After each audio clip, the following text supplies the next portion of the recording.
It's not. Well, That's what they would say.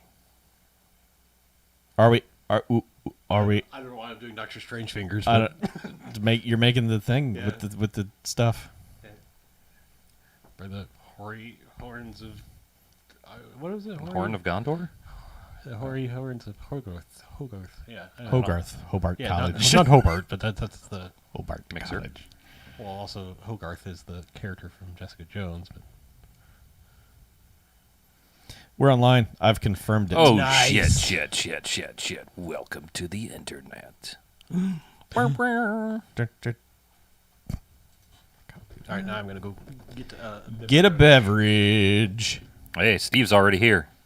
Good Damn, job, Steve. Damn, Steve. Steve. Steve, you part of the notification squad? Had to check for audio. Man, it's been a while. Steve?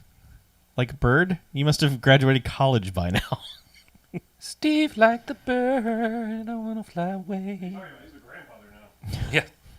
It has been a while. Yeah. He's now Steve like the owl. He is old and wise. He is a parliament. Yeah, fancy fucking owls with their goddamn parliament. They could also be a wisdom of owls. Sure. Another group another name for a group of There's a few collective nouns for owls. Owls, they couldn't come together and decide what they wanted to be called, Yeah. so it was They're just... like, They were just like, who are we? Who are we? Who are we? Working on that joke. I wasn't actually. I don't need this wire nut. I don't know why it's over here. It's just a It's a fidget thing. yet another It's thing. just a for thing. the It's fidget a with. fidget nut. Fidget nut. Yeah. Fidget nut. I don't know. Sometimes you need to nut a wire. I got a fidget nut when Pine I'm bored and nut. horny. Nut. Oh, you have a grown-up ass job. Congratulations. Good for you. Are you making films as your grown-up job? That would warm my cold black heart. Yeah, that would make everything happy. Films. Films. Or at least some variants. This is a film world.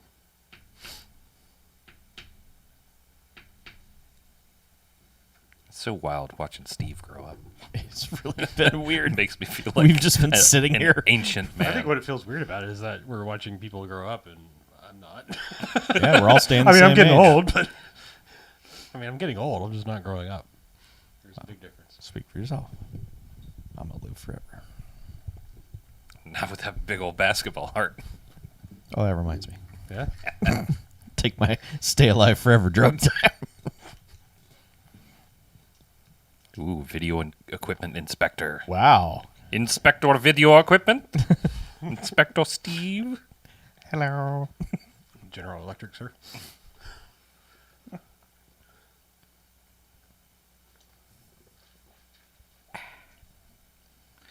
The way you know that all your friends are getting old, A, all the fucking pills they take, and B, you're like, hey, why don't we just grab a hotel room and stay the night here? No, I can't because I don't have my pills with me That's what happened to an old man friend of ours. this weekend, this Yep. very weekend. Yes. Do you want to tell the crowd about your shirt? If I was wearing it, I would. Man, we had a good time. We did. Do you know about my shirt? I mean, I know about shirts, but I don't know He about doesn't your know about this story. I know, Okay. I'm aware of shirts. Yeah. So I'm off to a good start. So I'll just try to tell the story as best I can. My car threw a serpentine belt on I-4, which was a fucking delight. And a real thing. Yes. Actually, Harlow true. learned today what a serpentine belt is, and that it is a I just real learned thing. that it exists. I don't have a clue what it is. I told you what it is. It's a belt. It gets in the car. Accessory belt, whatever. Yeah, powers the when thing. your car changes sizes, you got to keep its pants up. Right. So anyway, threw a serpentine belt on I-4 because I was going to Free Play Florida this weekend. And it took 2 hours for the tow truck to get to me. And by that time, it was 4 o'clock, and the shop that I got it towed to couldn't take care of it that day. So I was like, oh, shit. Well, I have to stay overnight, so I got a hotel room situated. And then when we went out to dinner, I was like, hey, I need to get a new shirt to wear tomorrow because I'm not going to wear the same shirt.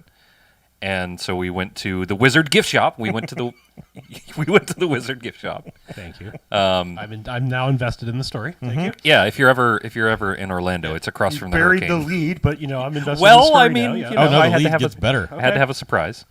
So I was like, well, if I'm going to get a T-shirt from a gift shop, if I'm going to get a T-shirt anyway, I'm going to get one that's cheap and novel. So. Yeah, we were going for the I've been in jail all night and had to get a shirt out of the Lost Right. and Found, like bun in the oven, kind of arrow pointing down, kind of. Right. It's not that crazy, but we were like we're going to pick the I'm with stupid arrow pointing down. we're going to Yes. pick like the most So ironic that's shirt. that's the shirt that I ended up getting. I can't read it. Well, get it closer to your I'm face. trying to zoom it. It won't zoom. That's a zoomed as. Oh, as it- Jesus. as it Just gets. read it to me. I'm sorry. My eyes are God damn. My eyes are real bad right now. I'm sorry. It says, "This is what an awesome grandma looks like." I saw the grandma part. I just couldn't read the I rest don't know of if it. I don't know if y'all can focus on with that. Mickey finger guns. I think just personally, as a native of Florida, I think the extra layer that I don't know if you meant if it was intended, but I love that it's in Georgia colors. Like Oh, that's funny. Yes. Yeah, it's not intentional. It was Yeah. just the brightest colored I shirt. know. I'm just saying, like if you're coming, buying Florida souvenirs, Sure, it's very funny sure. to buy the rival football team's Yes. red and black colors. But also, I mean, Disney, Mickey's yes. colors are red and black. So yeah. yeah, so I wore that around the pinball convention on Sunday, Nice. and got a few interesting looks. And one guy who just fucking loved it. Oh yeah, that guy was like, hey, story about that shirt. Yeah. Wait, the Wizard gift shop is possibly in the Florida project? I don't know what. I've been meaning to watch that movie, but What now is I'm the Florida immediately going to watch project? this movie. It's that movie with Willem Dafoe. It's like mostly made with local people, like actual local weird people that lives in a hotel. Oh, interesting. Yeah. I mean, it has to be the same. It's a Wizard gift shop. Yeah. Hang I on, mean, hang on, hang on. if the one in the movie has a giant plastic wizard that is the entrance of the place that looks like it's kind of goateeing the building, Yes. yes, that's the place. I think it is because it's Jungle Falls gift shop as Wizard gift shop. Yeah. Unless they use the interior of a different gift shop. We'll see. I'll watch the movie and report back as I have seen the actual Wizard gift shop. There's nothing very wizardry inside the store. It's a very. Oh, I'm sure they just slapped a plastic wizard on the front of it. Yeah. Oh, fiberglass oh yeah, wizard, yeah, and yeah. we're It's, like, it's the here's- Wizard. It's the Yeah. Wizard gift shop. Yeah. It's technically the Jungle Falls gift shop, Hmm. but you would know it as the Wizard gift shop if you've ever been to Orlando. It is on a road. It's on Erlo Bronson Memorial Parkway. I was gonna say I thought it was on Or our drive, highway. but I guess it's on one of the side roads. Yeah. Yeah, because our hotel's at the I very drive very- is International Drive. I keep speaking like a native Orlandian, which I was at one point. Is that right, Orlandian? I don't know. I'm gonna go with that. I just coined it. Orlando. Orlando, Orlando. Orlando Jones. San Diego, Orlando Bloom. San Diegoans, Any of the Orlandos really. Tony. Tony Orlando. And Orlandoink. Dawn. Yeah, I've been in Orlando at dawn Orlandian. many days actually. When you live, I there, like you Orlandian. can do- I think that I sounds like nice. Orlandian. Sure. Yeah. Yeah. Anyway, so Wizard gift shop. It was awesome. I will say that the novelty of going to the Wizard gift shop was a lot better than the interior of the Wizard Yeah. gift shop. It was just standard gift shop bullshit. The interior is you walk in and it's just like, oh, this is Every other fucking That's why I haven't gone. We were T-shirt literally outlet. across the street at that Yes. hot dog place or whatever Yes. it was, and I was like, we should go. And then I was like, no. There's some things. I wanted to simply walk into the Wizard gift shop. And Well, I went with a purpose, Yeah, so sure. I I mean, fulfilled my destiny. We were by- like, we got to get him a shirt, yeah. and then it was like, we got to get him a cheap shirt. You had to get a shirt from the Fires of Mount Doom. I understand. right. It was either that or the dome that Tommy was enamored with, dome? the orange dome. What was it called? It's right down the street from the fucking. Yeah, it's just a big breast with a nipple on top of it. There's a lot of weird buildings in Orlando. Like the Ripley's, believe it or not, there is it is. it's upside down. Yep. Or supposed to look like it is. It's called Eli's Orange World. Yes. And it's basically half an orange, but it had some like neon lights around it and a strange. It was arrangement. uncomfortably close to a Waffle House, making it look like the Waffle House was under a dome, which Right. seemed rad. It'd be awesome. Yeah. Like a planetarium while you're eating I mean, your... that is like, and when I imagine the future that Democrats want, that's mine. Waffle House in a dome? Yeah, in like a the show planetarium? under a dome. Like I want to be in Biodome with a Waffle House. Okay, yeah. Yeah, Fucking Laser Light show. You can even put Pauly Shore in there, but the trade-off is I get Kylie Minogue in there too. So these are all my desires and wishes. All right. Yeah. It's fair enough. As long as I have a Waffle House in a dome, I'm fine. Mm-hmm. As long as I have a Waffle House, that's really all I care about. That's all I need. Let me get that sausage hash brown bowl, gravy on the side, please. Hash browns crispy. I want them smothered. I want them covered like a Waffle House browns. Yeah, who's thought about that song in a while? I don't even know what that song is. Really? The Bad Touch? Bad touch. I try to forget Fuck was bad that? touches.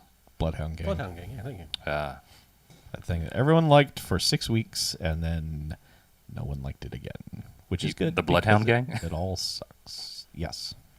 Bloodhound Gang. It's fucking terrible. It's catchy as shit, but it's garbage. Kind of like Han Solo always stroking my own Wookiee is. Yeah.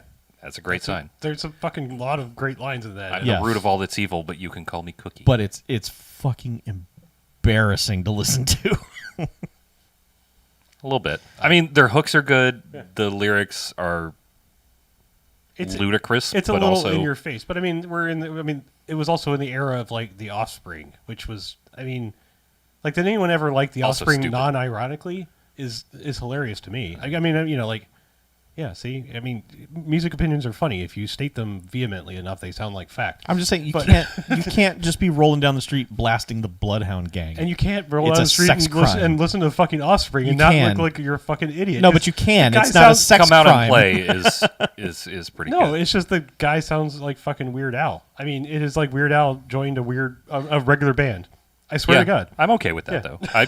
I mean, I've listened to plenty of music with weird singers. So Just saying, it's like the fact that like anyone ever heard that when like, yeah, I take this seriously when it's like the singer sounds exactly like Weird Al. It was like, and they're also just singing stupid shit. It was like, I don't know, not here for this. I thought they were pretty fly for white guys. Really. Come out and play I'm not on is the an all Bloodhound timer. Gang defense force. I'm just saying, like, it's no more worse than like half the shit of that time that was popular. The late '90s. I know you say the '90s sucked, but what you think of the '90s is like 1998 pop music. the '90s and when they started were all the best music. There were Right, some bangers because in it the was late still the 90s 80s. too. There were some bangers in the late 90s too. There's a lot of we don't have any fucking problems pop. Right. Yeah, like Barbie Girl, Yes. which fucking jams. I think my bigger problem with it is just like, you can't even say like, when disco became modernfied, like how people like disco files were like, ooh, that sucks. You're stealing disco riffs and stuff. But it's like, when quote unquote alternative radio was like the top 40 station, and it's like, fuck yourself. Like, that's not, you can't say it's alternative if it's what's fucking popular, and everyone is just like, picked up the Eddie Vedder, like, and Yeah. it's like, that's every song. Okay, great. It became like adult Right, alternative right. instead of like It's like country. It's like that's not even Rock music. There's not even a fucking banjo in there. Like they're like. I will say can't you call don't it have to country. have a banjo No. to have a country song, but You do have to have It a helps. slide guitar. You have to have something that like is unplugged, like a jug band would play, something that would qualify as a quote unquote country song. Like you can I think a lot of country is in the like not necessarily the instrumentation, but the themes, the God, I don't know the word for it off the top of my head, but the ennui of losing your dog and your job and your wife. yes, but also like the manner in which the instruments are played, the sort of the phrasings, because you could have an electric guitar still do as long as it has a little That's all you need.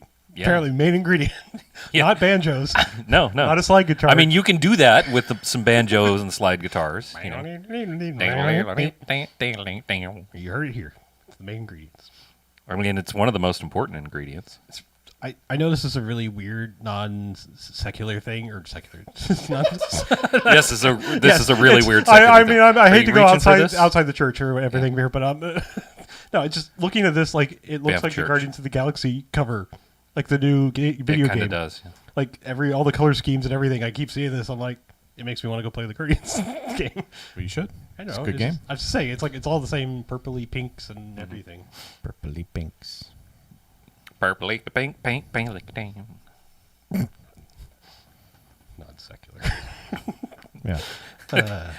Non sequitur. Yes, that's what I was That's trying what to he go was trying to for. say, but There we go. I just forgot about it because it was like, oh, whatever, church.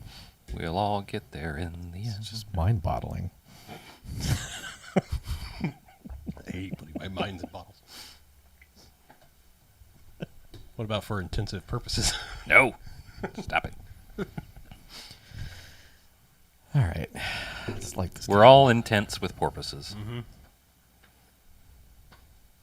The porpoises don't like it very much. No. Very dry.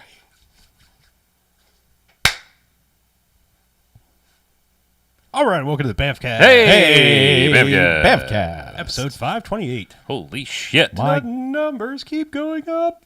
God. What is the deal with numbers? I know. So I'm Harlow. I'm BJ. I'm Chuck. Yep, we're saying Smacky yet again. Yeah, who knows where that guy is? We miss him. Yeah. He was here last week. Was he? he though? We I saw don't know. him. I live in the I think now. that was a I have mirage. No idea. Oh. Hey, a but you know mirage. what we do each and every episode of this here BMFcast I is? do, but you No. should tell the people at home. Oh, well, we go and we watch ourselves a quote-unquote bad movie. Then we come in here and talk about it.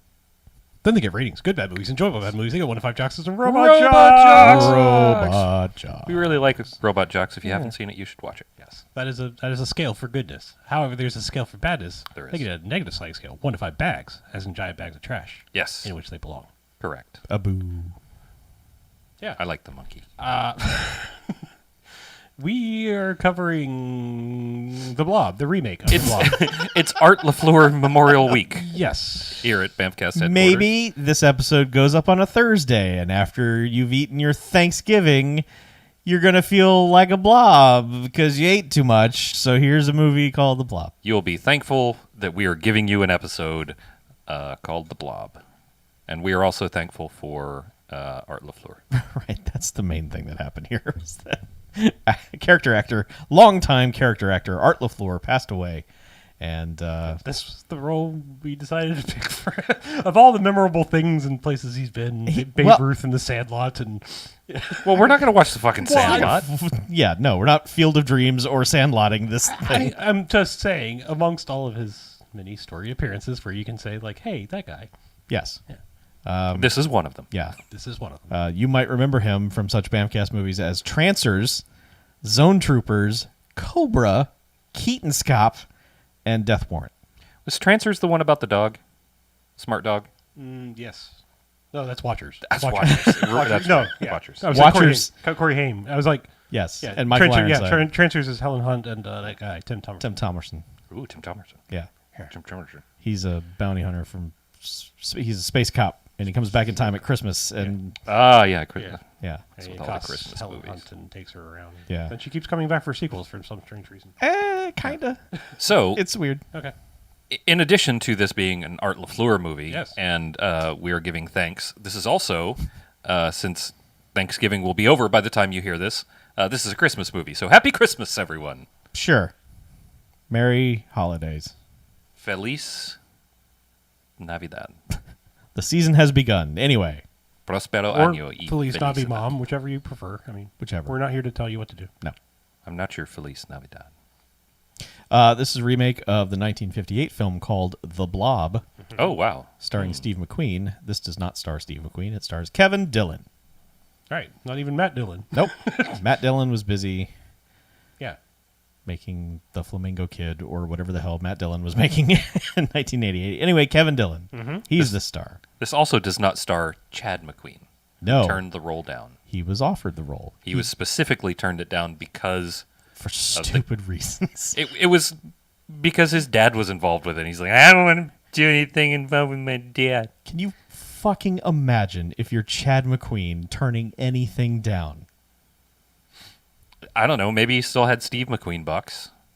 Maybe. Yeah. But I just think that guy, you look at his career and go, you turned down movie roles?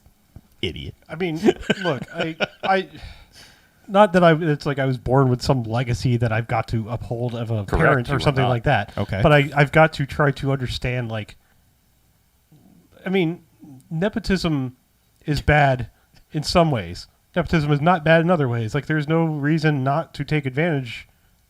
Like, I've never understood the, like, oh no, I've got to pretend that I don't have these advantages. Like, I mean, that doesn't make you not have the advantage. Like, you know what I mean? Like, I'm speaking as a generality of in life. Yeah. Like, there's no reason to pretend you don't have the advantage. Like, Yeah. you don't have to like walk around and gloat about it, but you know, you like also maybe should. Well, like Same. in Hollywood, Yeah. you know, you're not going to be able to get away with it. I know that a lot of like writers do it. Yeah. Like Stephen King's son, Joe. Yes. Everybody knows that he's Joe Hill now, but he started his career as, you know, as someone without the name King, so that he could succeed on his own merits. But Yeah. I suppose. he still probably succeeded halfway because of his dad, because you know, Yeah. I guess. I don't know. dad can pull some strings behind. I don't know. That just. But seems- anyway. that just seems like the saddest. Like, play me the world's tiniest violin. Like, get over my enormous, you know, Well, I mean, just burden of like being born with like a silver spoon. Yeah, I don't know. It's just like that's. I'm sorry, but cry me a river. the thought process of Chad McQueen saying, yes. I don't want to be involved in any remakes of my dad's films. Like, they were all going to get remade. Well, like I mean, like it's not like they were remaking The Great Escape or something. Yeah. It's No. like it's the fucking Blob. I think No. it was anything related to his dad's work. So not necessarily remakes, but I can understand wanting to succeed on your own merits and not like, okay, my dad was in this, so I automatically get the part. All right, but I get that, but he's also Chad McQueen, and he never, ever did. This would have been his biggest movie. This would have been it. right. Like, I'm sorry. But whatever. Anyway, it's The Blob. It is the Blob. Tis. Directed by Chuck Russell, who directed Scorpion King, which we like for some weird reason. Yeah, I think it's just mostly The Rock. I mean, I think it's Sure. just like The Rock. I mean, We had a good time. It's early rock bravado. Yeah. Yeah. I think we were just down for that at the time. Yeah. But yeah, Some this was smolder. He had some smolder. this was right after Nightmare on Elm Street 3 Yeah. that Chuck Russell and Frank Darabont did. They were pretty good little team there for a while, doing some horror movies, and this is one of them. Oh, okay. So let's rate it. No. Okay. all right. So out of the gate, I have to say, like, I feel like Chuck Russell has one of the strangest Hollywood careers I've ever seen. I mean, as far as like coming out of the gate strong with like, I mean, like it or not, just like a style. I mean, the thing is, like, for this being someone's second movie, and I mean Nightmare 3 too. I mean, I know that you're coming into an established franchise and there's money and, you know, people to do things that know how to do things already. But second movie out of the gate to like follow through lines in the plot as well as this does, to have interesting asides, to have interesting side characters, to have a ton, like, this movie is chock full of like that guys. I mean, so it's like the casting director was like amazing at the time, because it's like, you know, any casting director where it's like, you know, the person B that's in the role, you know, in this movie for like 20 seconds, you're like, hey, that's so and so, you know, like, you know, there's something to be said about this. But this movie Pretty is just, sure the casting director was Joanna Ray, who was David Lynch's casting director, which is why Jack Nance shows up in this. okay, yeah, things like that. Yeah, like Eraserhead shows up for 2 seconds. I mean, to the point that like he's in an office talking to somebody, and the camera goes by, and I was like, was that Jack Nance? Yeah. yeah. It's like, yeah, sure. Yeah. Okay. Yeah. I don't know. It's just full of stuff. Like Erica Eleniak is like girl that gets killed in the car. You know, like person. You know, just saying, like, full of people that it's like I can name who you are. Like, this is weird. Anyway. Yeah. Just saying, like, this is, to me, this is an incredibly impressive movie for being like a first or second outing movie. Like, this seems like a Wes Craven like mid-tier horror movie where it was like, I know how to, like, you know, put all the dominoes in place, and so that when they fall, you don't go, what?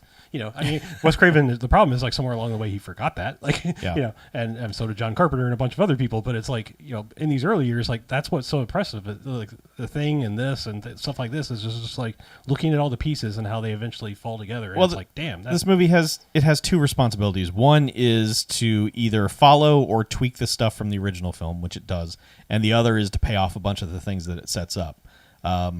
So it's got two things that it has to do from beginning to end, and it's surprising how well it does both those things because it does tweak a lot of the stuff that the original film did. Like, I mean, I'll say, side note to everything. I mean, Nightmare on Elm Street 3 is a lot of people's favorite besides the original. I mean, the original just kind of being like a real film. It is. Yeah. I always. It's my favorite of all the Nightmares, Right. like even above one. Sure. So. Okay. I just say, like, a lot of people put that as a top one. So I mean, you've made the top movie or most people's favorite movie in a franchise, or at least second favorite. And then you come off and make this remake. I'm just saying, like, this is a strong start. And then what? A few years later, goes and makes The Mask with Jim Carrey, which probably had a shitload of like prep time, which is probably why there's like a 6-year gap. But I mean, like, I'm just saying, like, that is an incredible fucking start. And then it's just like, holy shit, dude! Like, just bam, just bomb after bomb after bomb after that. I mean, Scorpion King included. But like I said, we enjoyed that. Most of the world was like, hey, fuck you. But I think that movie still made money. I suppose. Time has not been kind to Eraser, but I still think Eraser did well. It wasn't like It wasn't like Last Action Hero style failure. I feel like Eraser was like the first one where it was like, ooh, Arnold's done, isn't he? Because I feel like that was like where it wasn't like he didn't make like serious bank off that one. That was like, I feel like Eraser was that like that pivotal moment where it was like, I think his star thing, his star power is falling off. I'm not saying it didn't make money. I just think it was I know. like a precipitous fall from like his last thing. It was just a weird thing because it was just so not memorable in terms of like a gimmick. Yeah, he was just a dude. Well, it was just a gimmick ass movie too. Because I mean, they cast Vanessa Williams in the midst of like all of her bullshit scandal, which was not a scandal. I'm just saying, like, things that used to be a scandal. I'm just saying, like, that I know she's an actress and she's a talented actress, but at the time, this was way after that. Huh? This was 12 years after that scandal. But she was still entering into acting at this point. This was like one of her first roles, I want to say. Like, she hadn't really become an actress at this point. She was still like flirting with like, I'm a model, or maybe I'm doing Playboy or whatever, Miss America, and then it was like she became. I mean, I'm not knocking her talent. I'm just saying, like, it was. I feel like casting her at this time was still kind of gimmicky. Sure. Yeah. Anyway, the Blob. Yeah, the Blob. All that aside. So, the Blob does its thing where it sets up all its characters. It introduces you to the main characters of the film, or who you think are going to be main characters. There's a sheriff. There's Rebel Boy Kevin Dillon. There's cheerleader girl Shawnee Smith. The football player that is crushing on her. I don't remember his name. Paul. I only remember that because he takes a terrible, like, he's distracted by her, I think. Like, he's looking at her on the sideline and, like, gets wrecked. I think he just gets wrecked. Oh, he gets wrecked by, like, 4 dudes, and I just made a joke that he's going to be a paraplegic now. Because, I mean, it had that lingering shot, like, it was like, in any other movie, that would have been like the, oh, dear God, this is the start of Brian's song, Like, I'm just, yeah, Right. Sorry. Man. Yeah. There's a crazy preacher in town. There is a nice lady who works at the diner. So I mean, it takes its time to set up this small town and its characters. And we can just talk about the things that it succeeds in paying off as we get to those things that pay them off. The Blob falls from space. There's a homeless man who collects cans. He has a dog, and one night he's out smashing cans. And we're introduced to him first because he among the things that are going to get paid off, he watches Kevin Dillon think about jumping this collapsed bridge. Right. So we introduces Can Man as he's named. Oh, he does more than think about it. He jumps. He tries, but he just wrecks his shit. No, his bike starts to conk out Yeah. before, and so he just like lays it down and falls. But Can Man laughs him, and then like sees the thing falls from space and goes and pokes at it and gets blobbed. Yes. Basically, immediately. Yes, he does. Because thankfully the dog did not. Like that's the dog noped the fuck right out. Yeah, I mean, I was so 100% sure that this movie was going to be one that the dog got blobbed. I mean, everyone else who normally doesn't get blobbed in a movie gets blobbed. Okay. Yes, that's a general statement. Sorry, about I'm going this to use film. that as we're going to use that as. Oh yeah, we do getting that. blobbed. You get Dracula, you get blobbed, you get whatever. There are some very sympathetic characters in this film who get blobbed, and a child, and it's weird. Yeah. Movies usually don't do that. They will maybe get one sympathetic character just to go, ah, but like, no, this movie is continually blobbing its, likable characters. I want to go on record.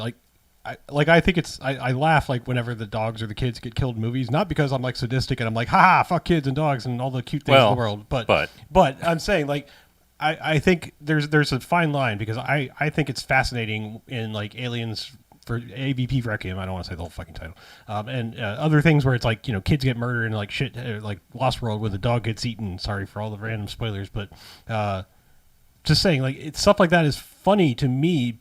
Because it's breaking quote unquote movie rules that feel like old bullshit Hays Code things of like, oh, you can't show that. Can't show a child getting a blob. A dog can't get eaten by a T-Rex. That can't happen. But it's also like, I think it's more that it's what makes things more realistic because the killer is not watching the movie and going, oh, they had sex, I'm going to kill him. It's just like, I like that it's more that it's just like the blob is like, whatever the fuck is in my way, I'm going to eat it. And it's like, that's more truthful and not like. Blob don't care. Yeah. It's not like your moral actions to dictate whether or not you're going to survive the apocalypse. You know? Sorry to blow your theories if that's what you believe in. It's weird that there are a couple characters in this that you kind of root for. Like, the leads are going to make it because they're the leads, although they do swerve you in one regard on that. Mm-hmm. But there are some supporting characters who are like, oh, I hope they make it, and they eat it quick. Oh, yeah. They get blobbed early. I was going to say the other thing is, like, you can go the other route. Like, I've seen movies where it's just like, fuck you. It's like edgelordy, where it's like the nicest people are going to be the ones that die. Mm-hmm. Like, there's other ones where it's like it goes the wrong way, like, Postal and things like that, where it's just like, yeah, haha, like thumbing our nose at the system. I will not say specifics, but there is a character at the end of the Suicide Squad who dies needlessly, senselessly, like stupidly, like it should not happen. It literally made me angry when it happened. Then I watched it again, and I got pissed off again. It is just so senseless that this one character ends up dead at the end. Okay, it's just. All right. For the sake of a joke, it just seems. Which guy was he? Don't tell me. Don't tell me. I know. I'm just telling the joke to everyone that has seen the movie knows what you're talking about. Oh, all right then. Yeah. Yes. But anyway, it's weird when movies do that. A lot, especially in this era of horror movies. Horror movies were very much all about here's a bunch of people you fucking hate. Mm-hmm. Watch them get blobbed. Right. Like I said, I think something like this is far more interesting because it's so. The blob doesn't care. Yeah, the blob doesn't blob care. Has no. It's completely indiscriminate. Yeah. It's like I think there's something much more interesting about a movie where you don't know that it's like, oh well, clearly hunky cool guy and hottie Hunky Brewster. Yeah, hunky Brewster and I even Hottie think McSheriff's daughter are going to make it to the end. So obviously there's Paul McCrane is in this. He's the melty guy from RoboCop. And also Jack Bauer's brother from 24. Thank you. That's the main thing I was thinking. I was like the whole time I was like, why do I know him as what? And yes. So he is an absolute piece of shit cop. Mm-hmm. Just a fucking suck-ass little man Napoleon complex cop. Mm-hmm. And towards the end of this film, he kind of has a turn like, whoa, wait, hold on, other people. What the fuck are you doing? You stop threatening the man I was just threatening a second ago. Kind of has like a face turn like, okay, now it's time to protect this town. And then when he goes out, you're like, ah, he turned. He was a good guy. I liked him. And then, he gets it. It's Blob doesn't care. Yeah. Just that's the motto of the Blob. I don't care. Hashtag Blob don't care. Blob got to eat. So anyway, the meteor comes down. There's Blob in it. Guy pokes it with a stick, looks at it, and then the Blob jumps on his hand. So now he's got the Blob on him. Yeah, got Blob hand. Kevin Dillon is out in the woods fixing his bike, and the guy bumps into him, scares him, and he's like tries to cut off his hand with his hatchet. Yeah, Can-Man has a little hand hatchet that he takes. And Can-Man has a hand hatchet. Right. And when he does so, the Blob immediately covers up the wound, and he just goes, and runs away, and Kevin Dillon starts chasing him. So then Shawnee Smith and Football Man are on their date. Football Man. Paul. He has a name, and I don't care what it is. Paul. And they're driving along, and they crash into the old man. And they blame Kevin Dillon for chasing him out of the woods, and they're like, "Oh, get him to the hospital.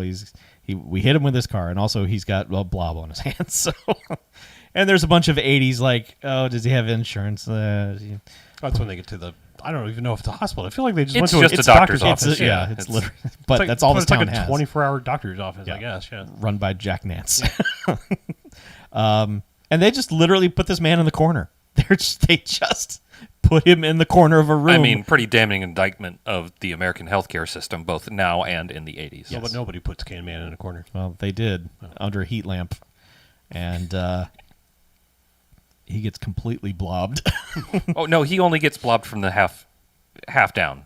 Right, chest Well, up, he's okay. So it's weird. All right, so Paul, the football man, Football. is football man. Good job, Chuck. Is taking Shawnee Smith out, because like when he gets wrecked in the football field, he's just like, "Hey, you want to go out?" So like they're on their date. Yeah. They've run into Can Man. Or Literally. sit in this doctor's office, and he's just like, "Sorry for the shitty first date. I'll go get you a drink or something." And I don't really understand like what makes him go, "I should need to go investigate this." he looks well. So he looks. I mean, I know what's happened. Like he sees the old man is like in a room with a sheet cover, covering He him. sees some shit moving. Yeah, but I mean, it A could bunch just of blood. be the No, move. that's it's unnatural moving unnaturally. I mean, bunch what of weird- I feel like what we saw was just like looked like it could have been the guy's arm falling down to the side or something. But he's just like, "What is that? I have to go see." And goes in there and grabs. Well, first the Can Man just turns to him like, "Oh man!" He's like kind of melty looking. Goes and grabs Jack Nance, and they go rip the blanket off of him, and he's melted from like the torso down, basically. Yep, still steaming. Yeah. And Jack Nance, who has seen some shit, hasn't seen shit in this movie until he sees this, and he is just like, "Oh my god."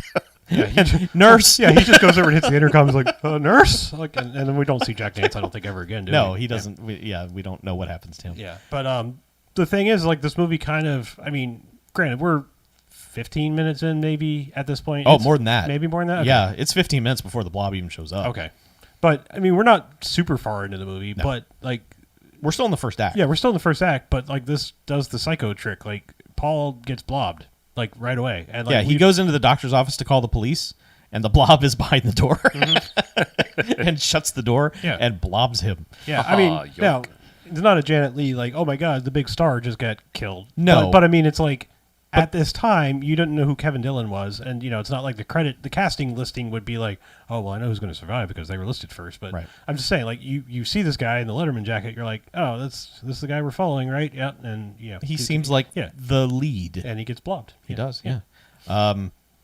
Like dramatically blobbed, like the cover you've probably seen a lot of times where Yes. he's like pushing through the blob. That's him. And he's like super screaming, and Yeah. Shawnee Smith is like, "The hell, where's my soda?" Mm-hmm. And gets up to go find him and throws open the door, and he is just getting dissolved under this blanket of blob. Yeah. And she's like, "Oh God, Paul, let me rescue you," and goes to pull him out of it and just rips his arm off. And she goes Yeah. flying back into a wall and knocks herself out. It was rather disarming. Yeah. The blob just decides, "Oh, I'm full. I had Paul. I'm good." And just fucks off. I'll have Peter and Mary But yeah, it just basically after this, like the cops have all shown up, and it's just like, take Shawnee Smith home and put her to bed, and Mom, give her some drugs so she'll sleep, because in the 80s moms would just give you their Valium. They would just be like, "Here, honey, take 2 of these, you'll sleep." Like, okay. Yeah. Just say no. Don't do the weed, but here's 2 Valium, child. Shawnee Smith has a younger brother who has gone off to the movies with his idiot friend. They named weren't. Eddie, by the way. Yes, I just Eddie the child. no, I'm just pointing it out because like he's a fucking trickster. I mean, he's fucking Eddie Haskell. I mean, it's like when they said his name, I was like, really? Yeah. Like, because I mean, the kid's just like, Other people can be named Eddie. but the way he was acting though, like he was scheming to get. I mean, they're like 10 maybe. Yeah, but he was not putting on like a false front. Like, No, ma'am, he we're wasn't not- doing that. But I mean, he was actually too honest. He was like an idiot, Eddie Haskell, because like he was like, my brother works at the movie theater and he's an usher and he can get us in this R-rated movie, and he's telling her all this. And I kind of appreciate the sort of meta line where the child explains, because the mother's like, a horror movie, heavens no, and Eddie's like, oh, don't worry, there's no sex or anything bad in it. And I'm like, you know what? Yeah, that's kind of what more people were worried about at the time, was like, oh, there better not be any sex in that. Yeah. Violence, sure, but if there's going to be boobs, no, sir, young man, you are not going to that. So anyway, Yeah. they just established that this character is out in the world as blobbing is happening. But anyway, they bring her home, drug her. She decides not to take the drugs and immediately sneaks back out to. She pretends to take the drugs. Right. She liazepams. Wow. She sets back out to find Kevin Dillon, because Kevin Dillon had gone to the emergency room clinic hospital with them, but was just like, fuck this shit, I'm out of here, because the nurse was giving him shit about the guy not having insurance. He's like, fuck this is all bullshit. Fuck the world, I'm gone. The cops have decided he did it because he's the town troublemaker, which... Well, one cop has. Yeah. They brought him in because they saw him. He was seen there, and the one cop is the one cop who has his, has his turn later. Yeah. He's like, I know he did it, and is like giving him the bad cop treatment and roughing him up and all that. I just love... So there are two victims who are just puddles of fucking goo. And they're like... One of them's like, of course he did it.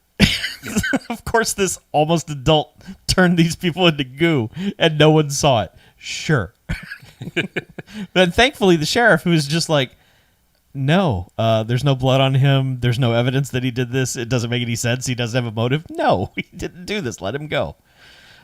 It's funny because that guy's like menacing him while he's handcuffed and gets right in his face, and Kevin Dillon licks him.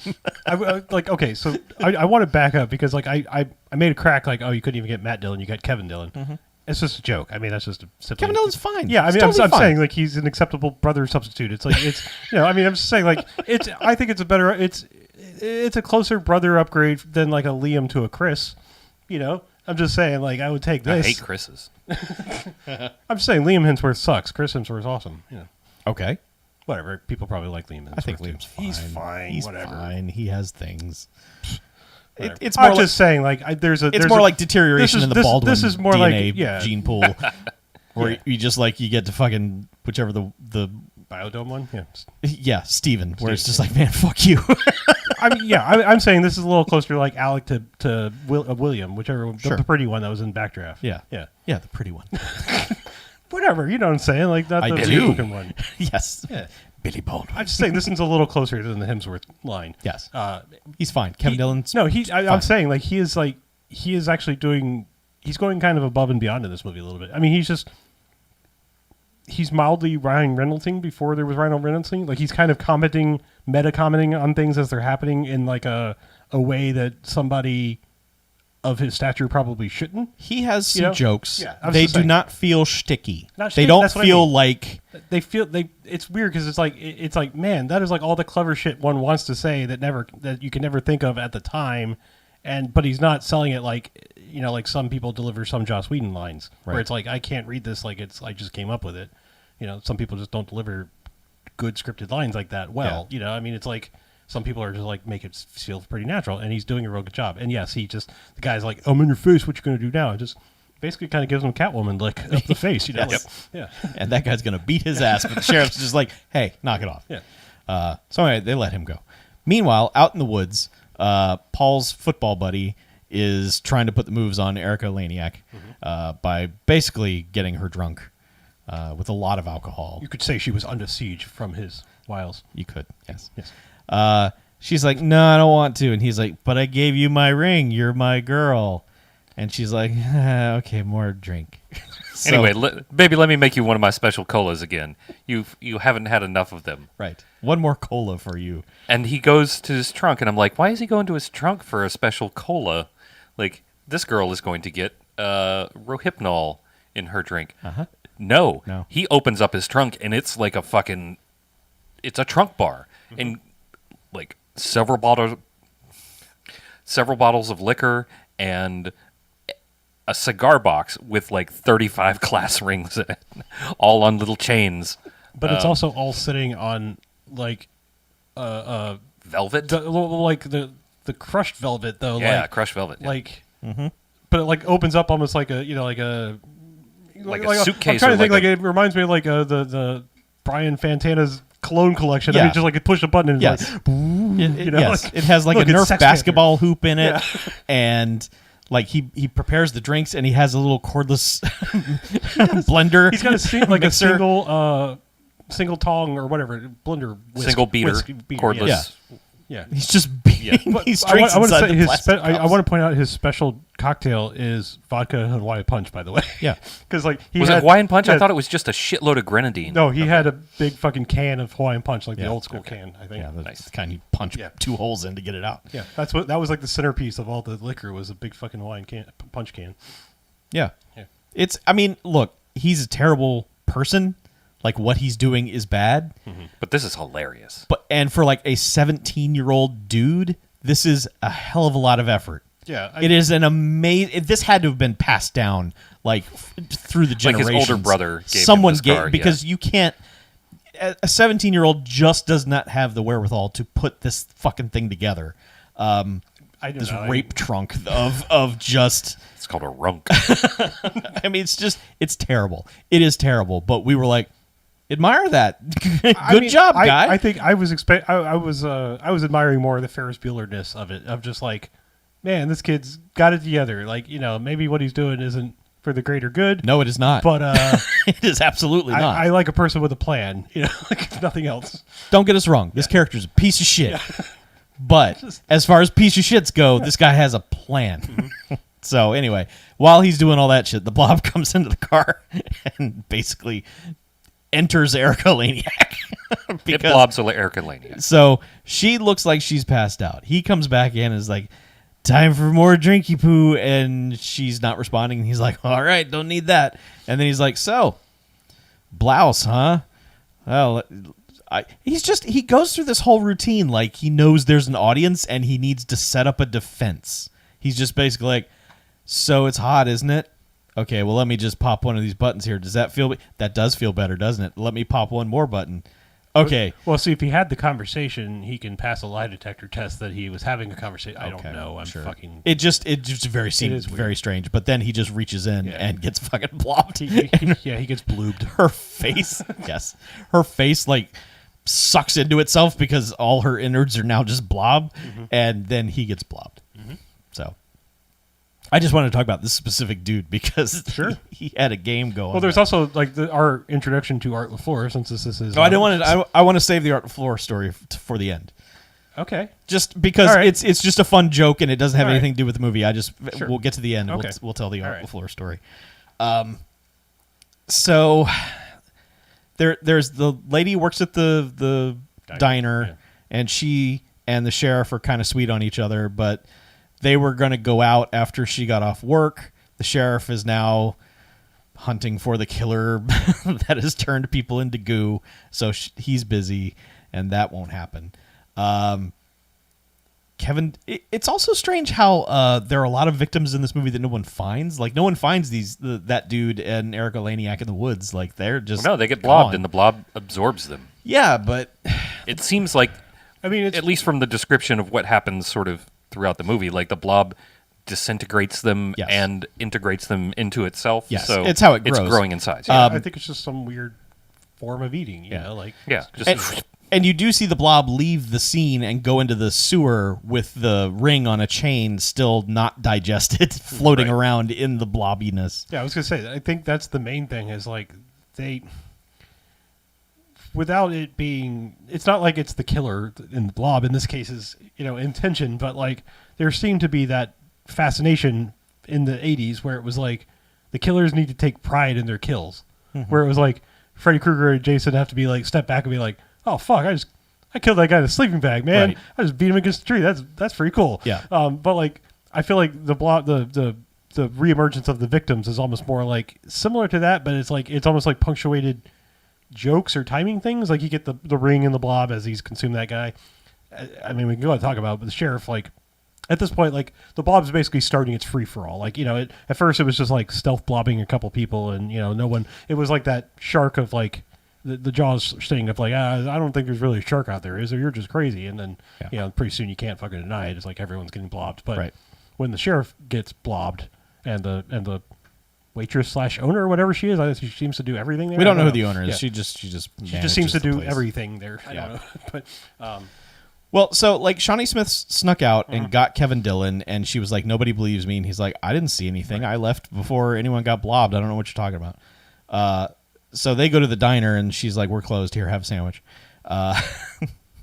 And she just bitches at him for a while, and he has a pretty good line to her because she says shit or something. He's like, "I don't think I've ever heard you say the word shit. How's that feel?" And, How was that for you? Yeah. how was that for you? yeah, and that's enjoyable.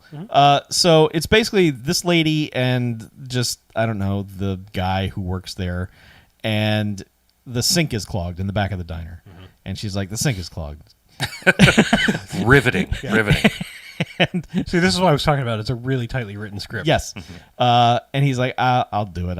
Give me that. So he starts plunging it and can't get it.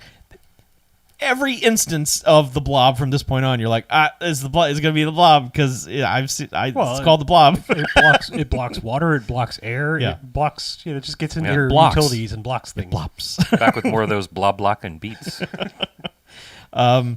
So anyway, he reaches in and is just like, what is this? And just blob comes out, grabs his face, pulls him down into the drain. This drain is not large enough for a human head. Oh well, I mean, I mean, A normal- Well, I was it's- thinking it's you're thinking in terms of intact. I'm talking about Yeah. unblobbed human head. unmolested human head. So- yeah. I mean, I think But the it's getting implication blobbed. thing is that it's getting crushed and no, I'm blobbed all at not once. criticizing Okay, the movie. I'm saying that the blob does its damage to where it pulls Oh, sure, this yes. human head Okay. through this tiny drain. Right. And then down through the drain actually expands as this crap is going through it. And just legs are flying. And she's like, hey, Willie or whatever, can you help? And then it's just, oh, God. And she screams, and Kevin Dillon and Shawnee Smith run. And they're like, see, blob. She defenestrates herself out of a window to Yes. get into an alley where she sees a phone This booth. is the restaurant owner. Yes. Whatever. What's her name? Franny? Yeah. Fran? Candy Clark is It's the Candy actress. Clark is actress. Yeah. But Fran. She runs down to this phone booth, little Franny Poo. and you're like, don't go in there. You're going to get blobbed, which is what happens. She gets blobbed. She calls the sheriff's office. The lady's like, sheriff's out.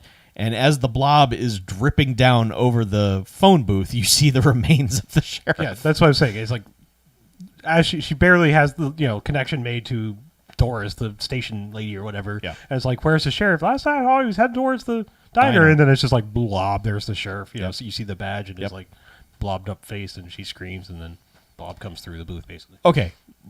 Okay. Blob comes through the booth basically Yeah. is not the right way Oh, to okay. describe this. Blob explodes into the booth. Okay. So we went We back and got to talk about how rewatched the this. blob enters the booth. Yes.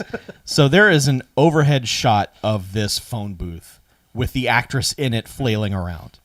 They cut to a reaction of something else. It's a 2-second cut. Cuts back to what appears to be the exact same shot. And then the blob rushes into this phone booth, and this person is just taken apart. Like they pop off like an action figure. Just everything just it just like a Barbie doll with an M80 in it. yes. Yes. Yeah. And we were like, holy shit, what the hell? Roll that back. Yeah, we rewatched it in the studio, and At I first, think I we- think we just thought it was a dummy. You're like, okay, it's a dummy. well, I figured it had to be, but it looked really good. Yes. So I wanted to see it again. I think we've done that maybe half a dozen times where we rewind something to watch it because it's either so good or so unbelievable. This one was both at the same time. It was an amazing shot. According to the trivia, it was a model, Yeah. which was about a half-size model, which is incredible because you cannot tell. The match, I mean, granted, it's quick, but the way the shot matches is remarkable. I mean, it is. It's an achievement Yeah. in special It effects. really for sure. is neat. It's and editing. yeah, that's the thing about a lot of the. So there's a lot of projected effects in this sort of early green screen stuff in this, and you can still see some of the lines, and you're like, well, you're not really there. But even with that, so much of the miniature work in this is really cool. The way they have whatever this blob miniature is moving around and expanding and shooting stuff out of it is fascinating to me. It's just a really cool effect. Because like the Blob in the original movie, and the Blob stuff in the original movie is really neat too, but the Blob in that movie was very much a kind of a solid, gelatinous, smooth substance. This is just gnarly. Like this Blob is just chunky. Yeah, this is more like tendrily, like Venom. Like the symbiote thing from Spider-Man. It's like it's got a lot of like. I'm gonna. It's like cottage cheese. It's just chunky. It's just got stuff in it. I mean, it's still like shiny and sticky. Yeah. But it's lumpy and weird. Right. Like me. When the Blob appeared in the diner, Kevin Dillon and Shawnee Smith locked themselves in a freezer. And the Blob tried to get into the freezer, but then, the Blob doesn't like the cold. Plot point, Blob does not like the cold. Alert. So, yes. Remember that. Later on, the preacher wanders by, and he's like, what on earth happened in here? And then he just walks straight over to the freezer and sees some Blob crystals and is like, I should pick these up for later. It's weird. Like, okay, out of everything in this movie, this guy, like, I don't know any of the backstory behind the making of this movie, clearly. Mm-hmm. This guy, this character, this actor, everything about him feels like a studio plant.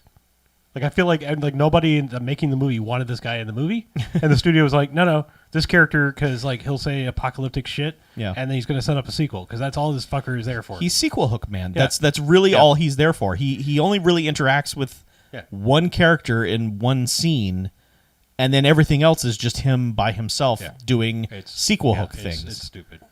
It's not a bad sequel hook, especially if they had made one. Sure, but. I think maybe that's just it. I think when you see movies in the past that never had the sequel made and they have the hook in them, and it's just like, then you're like, you. Well, that's a waste of time. It's just like, no, fuck you. Like, I don't know. It's just, I'm generally that way with anything. I hate sequel hooks. Like, in general, I mean, unless it's like sequel hooks are fine if you already have a plan in place. Yeah, it's like if you're filming or have filmed or you have the money to film the next one, go for it. Like I mean, like it's just like don't do it in like the I don't know. I sure hope so. Like those are fuck that. Yeah, and even worse is when they do make a sequel that ignores that sequel hook, and you're like, what the fuck was all that then? Yeah. Anyway, yeah, it's just either commit or don't do it. Like I said, also just don't. Yeah, I mean just in general. Like, yes, just don't. It's like if you're going to use the word addicting, don't. There are very weird uses for it, but don't. Right. Just, if you're thinking of using it, the word is addictive.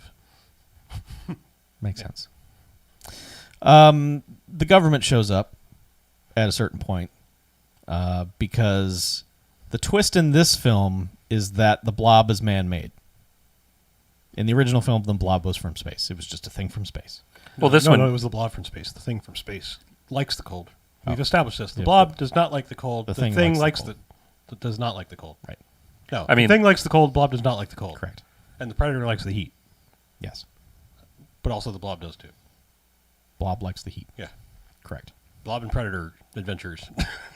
Technically, the Blob is still from space, but we put it up there to begin with. Yeah. We made it, put it up there.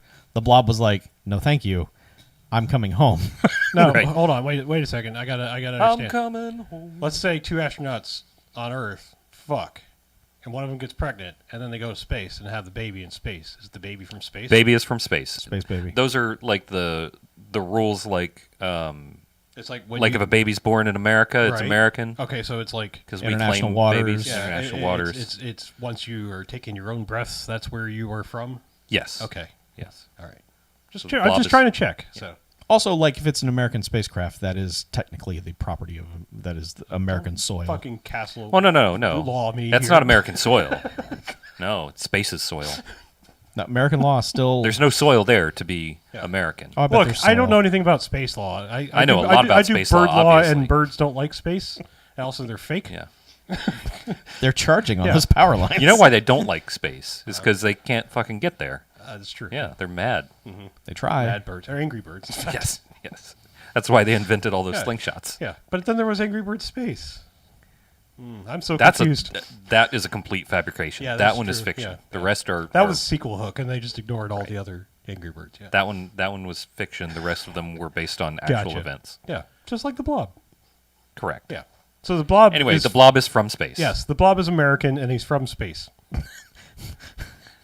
No. The Blob is American by heritage, but he's space-ish by birth. Okay. Space-ish by birth, American by the grace of God. So he's not like a expat space blob. He is. No, he's not. He's an expat when he gets to Earth. Oh, so no, you'd have to be Right. born in America and then leave to go to space. Exactly. Okay, now you're yeah, getting it. yeah, Yeah. okay, yeah. So he's a space expat. Right. Okay. Yeah. Yeah. A space expat. Yeah. A spat. If you're a pat that works at SpaceX, contact us. BMF at BMFcast.com.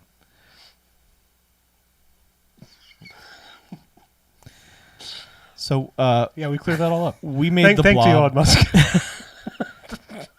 We put the Blob into space Uh-huh. to see what it would do. Well, we didn't put the blob. We put some tiny blob. We put made a some- virus. We made a virus and, And we then sent it it into got space. irradiated by space chemicals Probably, yeah. or something. It probably didn't have the ozone, and with the lack of ozone, it blobbed out. Right. Yeah, that's why we need an ozone layer, folks.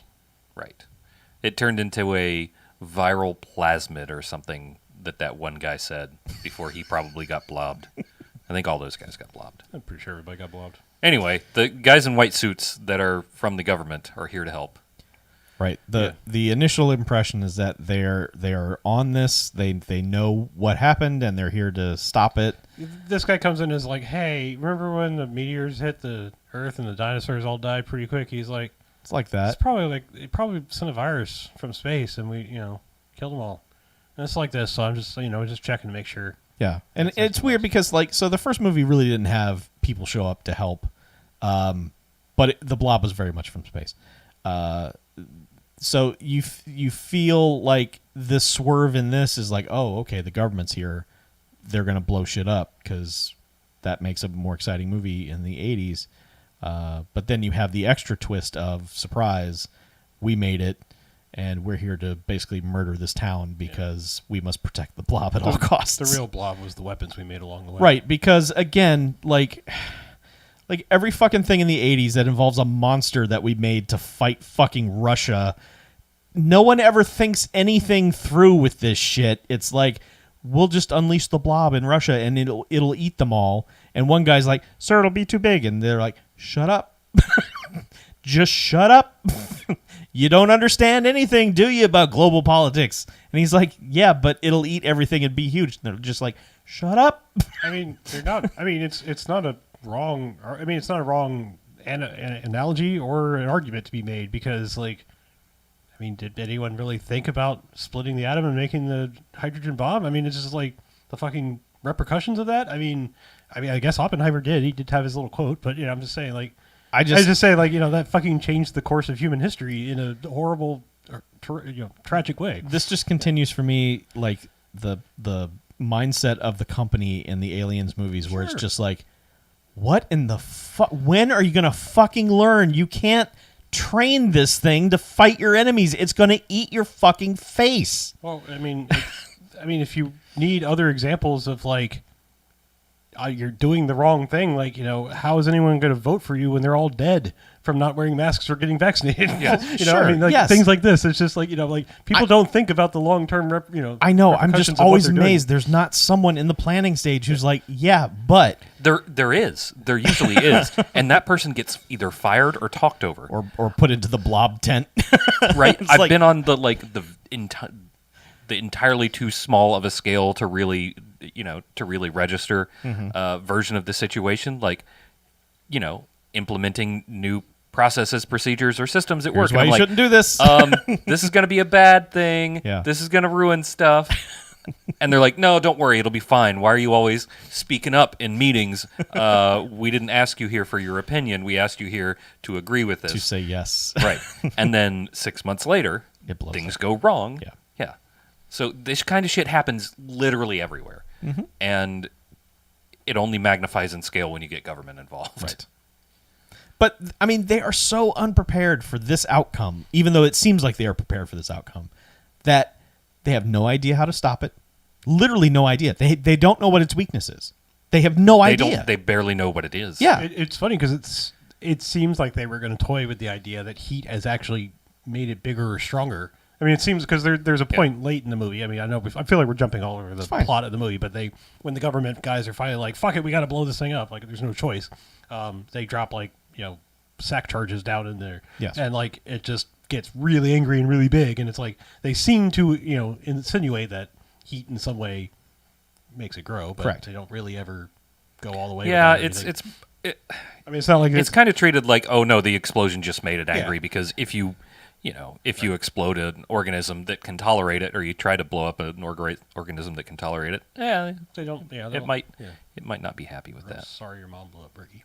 Yeah, but it's just. But yes, cold is what kills it, which is weird. I mean, I guess it didn't choose to land here. I mean, I was thinking of in terms of Plymouth Rock landed on it. I was thinking in terms of like signs, where it's like when you think about that movie for half a second, you're like, that is the dumbest fucking thing I've ever thought about in my life. Yeah, like, why the aliens want to take over this 90% planet of water? We've invented interstellar travel, and we did not scan the planet for the thing that will fucking kill us. It's like, oh wow, there's a lot of water on that planet. Do it anyway. Get down there. Fucking extreme. It's like us going to space. Maybe that was the only planet with people nearby. And they were hungry. Yeah. Anyway, but the blob didn't have a choice, though. I know. I'm just thinking like, why would the blob not land on like around the equator and not in a... The blob had no steering controls in its little capsule. Yeah. It was just a little satellite. This is ground control to Major Blob.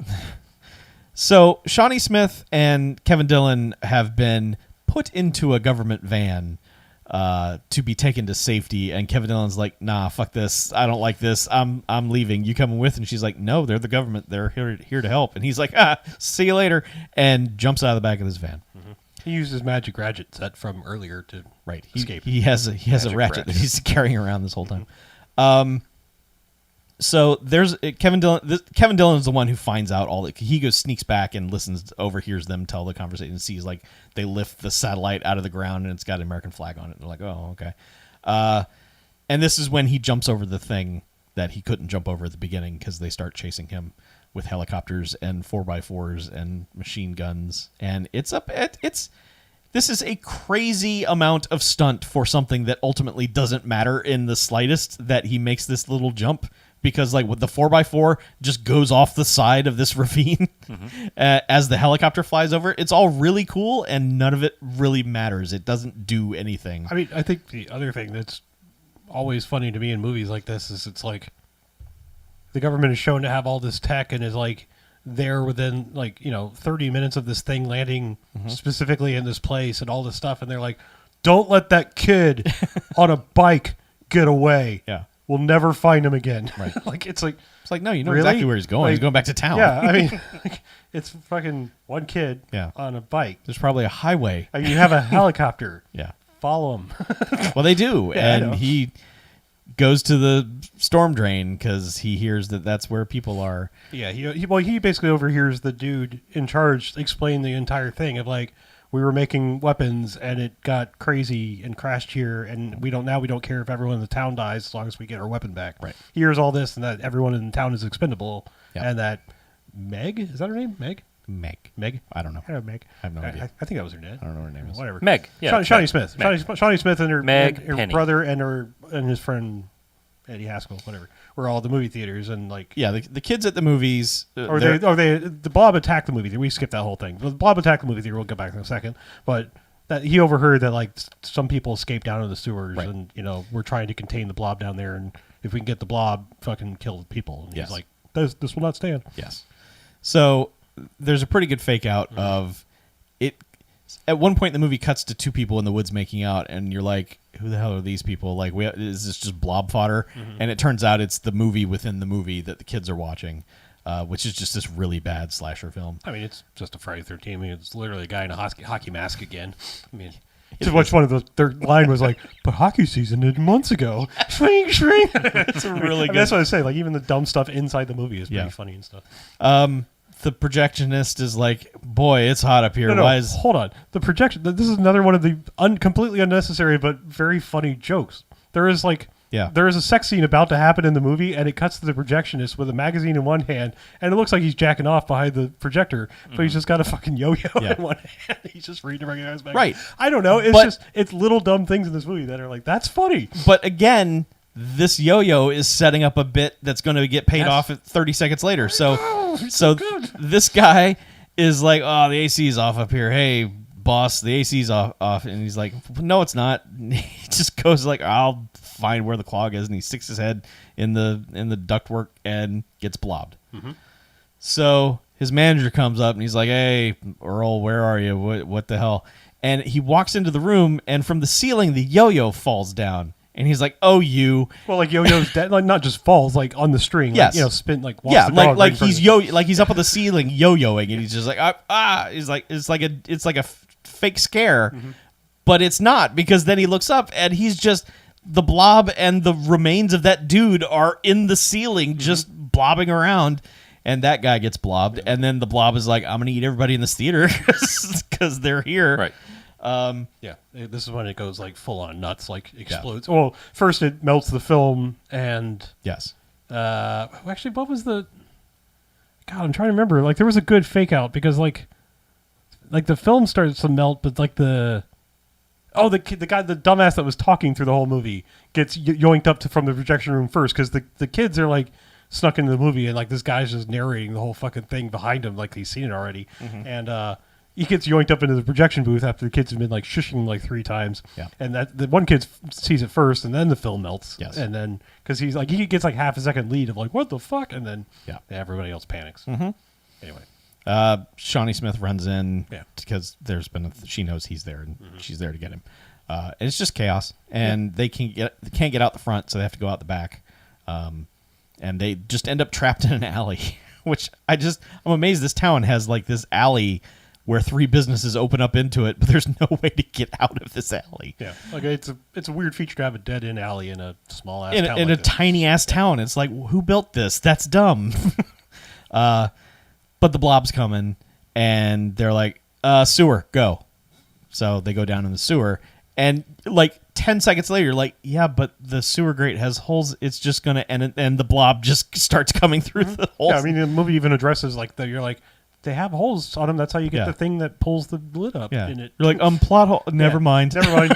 They understood the plot hole. Yeah, because it like grabs under her hair and melts. Because there's some split in. That's another sort of rad thing about it, is that it does latch onto her hair, but because it's acidic, it just burns through what it's holding onto, and then she falls. That's cool. That's a good fall stunt too. Yeah. It looks like it was not comfortable. Oh yeah, that actress took She fell from like 10 tumble. feet. Yeah. It's not good. So they're in the sewers, which of course is not sewer water, but they also mentioned it's an aqueduct where the water from the mountains runs into the town or whatever.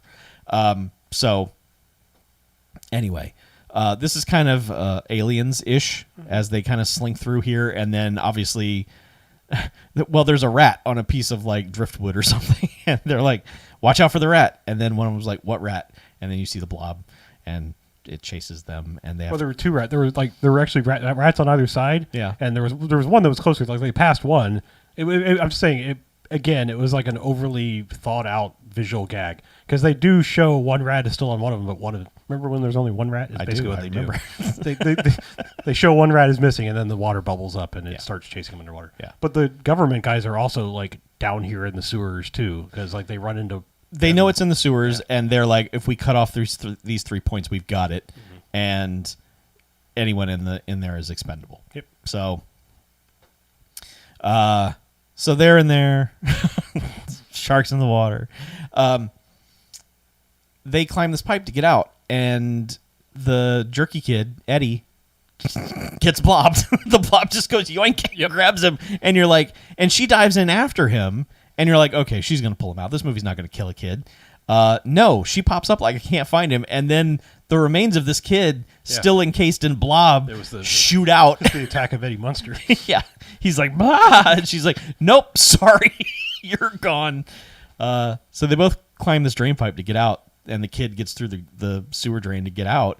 And she's like, I can't make it. And you're like, yeah, you can. You're a tiny person, Shawnee Smith. But she's like, nope, can't do it. Well, as I said, like this movie does so much in explaining everything that happens in foreshadowing type scenes that I'm surprised there wasn't something like during the cheerleading scenes where she was trying to do a lift and couldn't get someone over her head because she didn't have enough upper body strength. Like, I'm surprised they didn't like some that explanation for that. For why she couldn't pull, do one pull up or something. Yeah.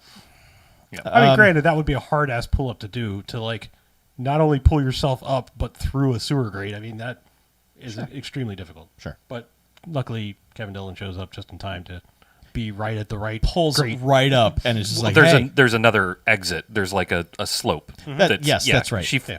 Because I'm just saying, she like, falls of down the all ladder into the water, and then there's another slope Yeah. that she scrambles up, Yeah. and they're creating tension with the fact that it's all slippery, and then Yes. Kevin Dillon pulls up and Yeah. motorcycles her away. But he happened to motorcycle right to where she was in this Yes, ostensibly intricate sewer because system. he's the hero. Of course, yeah. Yep. Because he's got that lead Hemsworth quality. Yeah. Yes, Not that secondary third. It's also weird because you think she's escaping out into the street, but she's not. It's just another level. He is driving part of his the sewer, yeah. He's driving his bike through a pipe. she was basically. hollering a lot, so Yes. maybe he just echolocated. Yes. her. Like a bat. And they drive down one way and it's a dead end because sure, why not have a dead end in your sewer system? Another dead end.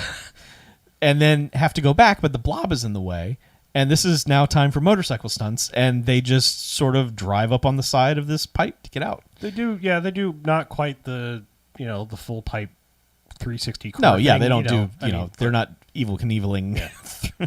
what was it? They did that in the Italian Job, right? I mean, I know someone did it like as a proof of concept beforehand, like a few years before, and then they were like, "Oh shit, can we put that in a movie?" But yeah, I'm just saying, like, somebody figured out you actually could do that. Yeah. Yeah, right amount of speed. There were 3 military dudes down there, and eventually they're down to 1 because the blob ate the other 2. And this guy is just like, game over, man. I love that he's still wearing his hazmat suit, and the helmet is clearly cracked wide the fuck open. And it's like, Just okay, take that off. you can take it off now. Like, Yeah. Also, it was never going to Yeah. protect you anyway. well, that's the thing is like, Not from the fucking blood. yeah, that's the thing is like, it seems to be late stage in the movie that like there was a couple of people that were in like whatever military intelligence that knew the real story on the blob, and the rest of the military dudes were believing the viral outbreak story. yeah, Yeah, because like it's kind of weird. Like, because like basically like someone takes their mask off and like the fuck, Yeah. and then get angry or something. they're very clearly just military dudes who are here following orders.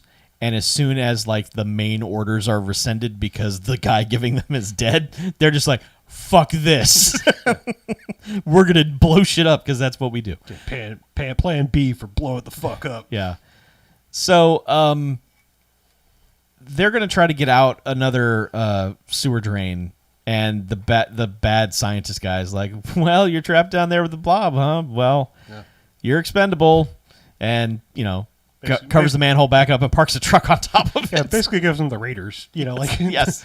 maybe in 1,000 years Yeah. you'll be worth something. So it's beneficial that the one dude who's still left alive in his backpack has a rocket launcher. And it's Shawnee Smith who sees... A bunch of those guys had them, to be fair. Sure. But they're all just like, oh, man, game over. And Shawnee Smith is just like, dude, look. He's got a rocket launcher. He's like, okay, check this shit. So he's using... I just want to point out another dumb thing the script does, because it's so basic, but also like it's just on the nose enough that you're like, yeah. Because I mean, it gives you that like just enough of a clue where you're like, I know where this is going, I think. Because Kevin Dillon, at this point, they've been running around on the motorcycle. He saved her, and they did their stunts or whatever, but they haven't talked or anything. And, No, not really. And when he jumped off the truck, he's like, I'm going to save myself. You should do the same thing. So she's like, I thought you were going to save yourself. And he's like, I guess I blew it. And then she looks over there, and it's like the rocket it says something like, She's watch like, caution blowback. blowback. Yeah. She's like, blow. Yeah. What? Yeah. Yeah. So I'm just saying, it's like the dialogue is like just on the nose enough where you're like, I know what you're going to do. Kevin Dillon has been using the radio of this other, the one dude who's still down there to yell at the main guy. And then he's just like, oh, yeah? Well, check this shit out. And then he just kind of holds the rocket launcher in this stairway, the where the ladder is to get out of the manhole. It just fires it. Manhole and truck on top of it explode. To be fair, that's pretty plausible. It's a recoilless... Again, I am not making fun of this. I'm like, this is badass. Yeah, I mean, that's definitely the safest way to do it. You don't want to be in there. Oh, no, you don't want to be in there because that whole thing just explodes, tunnel yeah. is on fire. Yeah, I would hope he hit the button and immediately withdrew his hand really quickly. Yeah. So they're like, what the shit? And so like they climb out, and this is the standoff that they have with like the troops are like, you freeze, and Kevin Dillon has a gun. He's like, they're lying to you. This isn't a contagion thing. They made this. And then this is where the dude from RoboCop has shown up again, and he's like, "Freeze, Kevin Dillon!" And then they're like, "Kill Kevin Dillon." He's like, "Whoa, hold on there, Mister." And it's like, "Oh, face turn, cool." And then they're all going to just shoot each other. Meanwhile, the Blob is like, "I'm going to use this to my advantage and eat some more." And the Blob comes out of the the manhole and eats the main scientist guy. Just enters into his suit and is just like, just eats him. This is when the rest of the dudes are like, "Man, fuck that guy. We're gonna fucking murder the Blob." And I like that the other dude, the guy who was clearly in charge of the military, has just a couple of grenades hanging on his. Well, yeah, I mean, they're still wearing hazmat suits, but it's Yeah, like he's just got 2 grenades on the front of it. Yeah. So he doesn't. First, you think he's like, "Pins out, let's do this." He doesn't do that. He calls in, like, set a charge, throw some charges down there. Everyone fire your fucking guns down there. And then they're like, "We did it! Hooray! We killed the Blob. Everyone go back to your homes." And then everything starts shaking, and they're like, "What the shit?" And the Blob just explodes out of the ground. The Blob is fucking pissed. And like it explodes out like this one kind of like octopus tendril kind of like arm thing out of the hole. Yeah. And then it's going to slap down on this dude, the main dude, the military guy. He pulls he knows he's like, "I'm fucked." Pulls the pins on both the grenades as he gets smashed. And it's a good like 30 seconds before they pay that off. And they pay it off so subtly that if you're not paying attention, You don't see the 2 little flashes inside the Blob. Right. Yeah. It's neat. It looked like a Christmas tree when it came out of the ground. Like it just had that sort of, vaguely Christmas tree shaped. Yeah. Or something from Bad Dragon. But most of the Blob looks like something from Bad Dragon. Yeah. Yeah. I was waiting. I was like, "Oh my god, are the grenades going to pay off?" They do. I It just knew doesn't it wouldn't do anything. Yeah, right. I knew it wouldn't fix the problem, but I thought it was a nice touch. Yeah. Because the cut of him pulling the grenades is like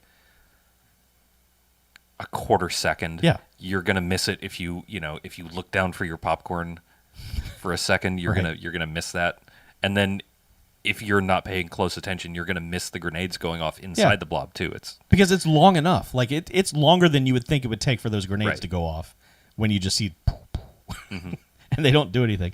And man, so there's another guy there with a flamethrower and he's like, "I got this." And he starts shooting the flamethrower and the Blob's like, "I don't like that." And shoots a tendril at this thing which clogs the front of the flamethrower, which causes it to stream out and hit the preacher who's just standing over there like, "Well, the prophecy is foretold," and then he gets fucking set on fire. This is also it's great. this is 'cause it's- also amazingly clever what it's doing. I mean, it's like it's almost like a Looney Tunes cartoon, like Bugs Bunny sticking his finger in the Exactly. gun. Yeah. Yep. But this leads to Shawnee Smith going to get a fire extinguisher to put out the preacher, and in doing so, remembers that the Blob doesn't like cold because it hits it with the fire extinguisher. And so they're Yeah, like, it was just kind of instinctual. I was like, "Hey, get away!" And then she was like, "Oh shit, that worked." yeah. Yeah. So Kevin Dillon has run back off to the repair shop that he. There's some scenes in the beginning where he's in the repair shop talking to the guy. I'm very confused with this repair shop. I mean, it's an interesting repair shop because he seems to just be repairing snowmobiles and a snow blower. It's like a maker, Yeah, it's probably the touristy shit for this town. I know. It's interesting. I don't know. It seems weird to me that like what you're seeing in this town, it doesn't look wintry enough to be your mechanic shop would be exclusively winter vehicles. Like there wouldn't be cars in here too or something. You know what I mean? Like, but that's the thing, though. The movie keeps commenting Yeah. on that, and that it's unseasonably warm for this time of year. I think that this town's survival depends on it getting a lot colder a lot sooner. But everyone just keeps saying it's like 70 out. It's sweltering. This town's going to die because the tourism is not going to come here. Right. And so they're quickly trying to repair all these things, but there's no real reason to be doing it. They're just operating on a timeline that has always existed. So anyway, inside they've got this giant truck that makes snow. And Kevin Dillon has gone to get it, and he crashes through the front of this repair shop and is now driving towards the Blob because it is a big cold truck. I guess snowblower would be the opposite. That's the clear snow, Right. not snowmaker. This is- Yes. This one's a snow thrower? Yeah. Sure. I feel like it has a name or like something. There's a name on the side of the thing. I just Yeah. don't remember what it Well, was. 'cause, like, Snow they- builder. Snow Max 8000. Yeah, there's a Thunder. snow place near a place we used to always go there like in the summer, Called but Canada. no, it's this place in North Carolina. It's like it can get cold enough for snow, but they 9 times out of 10 have to pump it Yeah. in, manually, and that's like a big thing to like pump that in on this mountain or whatever. Yeah. But yeah, blowers like an electric shovel. Yes. He stunts his way to the Blob in this truck. The Blob is just like, nah, and knocks this truck aside and flips it over. And so it surrounds the truck. It's like, I'm going to eat this truck, and also Kevin Dillon. And Shawnee Smith is like, no, you're not. That's my man now. And she goes and picks up a machine gun and a thing of charges. And because the tank has blown off the truck, the tank that makes the snow. It's liquid nitrogen. Yes. And it has slid away from the truck. The Blob is not paying attention to that. So she is just shooting at the Blob and taunting it for some reason, because that's what you do in these movies. Well, she sets the satchel charge on the tank. Yes. And then shoots Right, it she does- she's on the yes. So it's like, hey, come at me, come get me. Yes. And then is like later, bitch, and goes to do the heroic dive off before the explosion thing, Yeah. and her fucking kids get caught on the tank. She goes, whoop, Yeah. bang. Yeah, just bang. It's onto the side of the tank, and it's like then has to like try to get her Yeah. foot free. And then the Blob's like, cool, and comes over to her. Actually, the shot is another Blob kind of coming out of this outer Blob shell. It's like the gooey center of the hard, crunchy Blob has come out, and it's just like, ah. Oh, it's Blob Nougat. Yes. Yeah. Fresh blob. Yeah. Yeah. He was a big lounge singer in the 60s. It's like a Mad Magazine joke, Blob Nougat. What? It's the creamy, rich center of the Blob. I know. Yeah. Yeah. So anyway, it's enough for Kevin Dillon to be able to get out. He gets over there and helps her, and they get away right as in time for this thing to explode. Of course they do. Yeah, and also I don't think we even mentioned that, like, Art LaFleur is Shawnee Smith's dad. Yes. Did we mention that? I don't know, but We didn't. like at some point he's like running around the corner as they're like running from the tank for some reason. I don't Well, he's seen her, and Yeah. he's like going to get her, Right. because the child has made it back to where all the people are. And yeah, he's basically everyone's gone to town hall, Right. is where everyone's hanging out. Yeah. Oh yeah, because yes, they were all in there getting attacked by the Blob. The Blob was trying to get in there. Mm-hmm. That's where Paul McCrane gets bent in fucking half and yoinked out through the Oh, wall. God. He's just That's another really good effects shot. yeah. Yeah. I mean, it's just you're watching this dude like shoot at the Blob, and then the Blob wraps itself around his midsection, yoinks him, and this man folds like a The wrong lawn way, chair. like the wrong way. Yeah. Yes, I absolutely mean, the wrong way. Some people could fold all the way the front way. Some people can fold all the way back ways, but most people can't. Yeah, no, this, oof. Yeah, because they're all inside, like trying to keep it out with fire extinguishers and stuff, and they're like, "Oh no, we've run out." That's when the truck shows up. They're like, "Hooray, cold truck!" But anyway, they blow it up, and everything's snow, and everyone walks outside and is like, "Wow!" It's like, come on, guys, you live in Wintertown, you know what snow looks like. But but this time it was saving their lives in more than one way. yes. Poetic. Yeah, and the Blob is crystallized, and they're like, "Well, we better get some dump trucks and take this thing to the refrigeration plant or whatever before dawn. Otherwise, we're fucked again." I should probably go. Not that I'm like I have to get this joke out, but I'm only going to say it because I said it while we were watching the movie, and I think you said you're going to name the episode this, and it won't have any context if I don't say it now. Go ahead. This is the time. But as this was happening, and everyone is like wowing at the fact that it's suddenly snowing, I went, "Oh look, it's Art LaFleur's." Yep, that's Yeah. a very nice tribute and very accurate because he is standing there Yeah, he is in amongst awe of the he's, snow. He's hugging his family and Yeah. like the suddenly happy ending. Yeah. The end of Gremlins thing. And so this is weird. So they cut out of this quick and transition to sometime in the future. The crazy preacher who got half his face burned is, or half his whole body, really. Yeah, now he's doing tent recitals Yes, somewhere. he's just, doomsday is coming, friends. Anyway, thanks for showing up. He's a blob charmer. And he goes in the back to drink his sweet booze because, of course. And a nice lady shows up and she's like, "When, Reverend? When will we have the judgment day?" And he's like, "Oh, quite soon." And then he holds up the jar with the little blob in it. Producers and sequel money winning Yes. quite soon. As soon as we get greenlit. End credits. We get a hot song by the band Alien over the closing credits. Man, the whole time I was hoping it was docking. Thought it was going to be Doc. Because I said, if this blob's a docking, don't come a knocking. Yep. But no, it was just fucking Yeah, Alien. It was Alien. Which is a docking cover band. I'm going to go ahead and put Has that to on. be. I'm going to put that in the Has to be. IMDb trivia now. You're correct. Yeah. It's true. Yeah. It actually is just docking. They just didn't want to be credited as such. Yeah. All right. So we've come to the end of the film. We have. We wanna- finished. I'm going to tell the story, the Art LaFleur's character's introduction, best part of the movie. Okay. It is the thing that when I think I've seen this movie before. When I think of Art LaFleur, it is the end of this joke that I think of him from. One word? One word. Okay. I like when Plastics? when he passed away, I went looking for that GIF. I was like, please let someone else have made this. No one else. I couldn't find it. So anyway, Paul and his idiot buddy are in the drugstore. The one with the rape trunk. Yes. Yeah. And that one is like, I need to get some condoms because I'm going to get lucky tonight.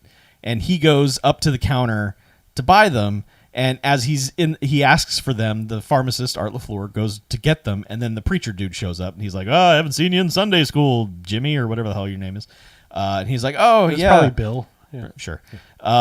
He's like, "Yeah, and he's like, "Yeah, sorry about that, Reverend." And then, Art LaFleur comes back and he's like, "Regular or ribbed?" And the preacher looks at him like, "What is this shenanigans?" And he's like, "Oh, listen, my friend over there has a date with this, kind of loose morals girl, and so he wanted me to buy it. I brought him to get the condoms." But no, he basically is like, I had to talk him into just Yeah. using protection. I'm trying to do the right thing. Yeah, as best I can. he's real. Like he didn't even want to come here. And of course, the guy is over at the magazine rack. "Would you come on?" And he's like, "See, this guy's impatient. He's just bad judgment." Well, he actually even says, "I don't want to keep this girl waiting because he has just made the date with Yes. Shawnee Smith." Right.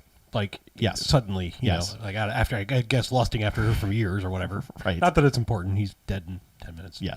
So, I mean, this guy's like, "I'll take the ribbed, please." And that kind of ends the scene. So the guy goes to pick up Shawnee Smith, and it's this whole thing. Well, that was the reason he goes ribbed, and the guy's like, "You don't know," and then that's what it was. Yeah. Yeah. So he goes to pick up Shawnee Smith, and he has, he's going through the whole thing. Like the little brother's like, "Who are you?" And, all that. And he meets the mom, and the mom's being weird. And anyway, finally, like Shawnee Smith has come down. She's ready to go. And he's like, "Cool, let's go." And she's like, "Oh, I want you to meet my dad first." And then they throw open this door to where a man is obviously sitting in a chair with a paper, covering his face, as people often do with the newspaper, just hold it up like a disguise. And she's like, "Dad, meet my date, Paul." And the paper comes down, and it's the reveal of Art LaFleur, who was the pharmacist. And he just looks up. He's like grinning, and he's like, the grin just drains from his face, and he just stares at him and goes, "Ribbed." And that's the end of the scene. It's great. It's just, it's so good. Yeah, it's real growly, though. I mean, like, ribbed. Oh, yeah. I mean, I can't do Art LaFleur voice, but I mean, that man had a gravitas toward the English language. Yeah, I really enjoy that scene. And like I said, like that was the thing that's really why this movie entered my brain as to what Okay. we should watch this week. Cause I was like, Fair enough. that thing, like that ribbed. I mean, that's just, And it was for our pleasure. it was. So anyway, let's rate The Blob. Okay. I'll go. Okay. I'm ready. All right. 4 jocks. Mhm. There's just something I can't quite put my finger on that's keeping it out of the 5, but I really like this. Okay. I really like this. Okay. Like, I'm mad that I've never seen this before.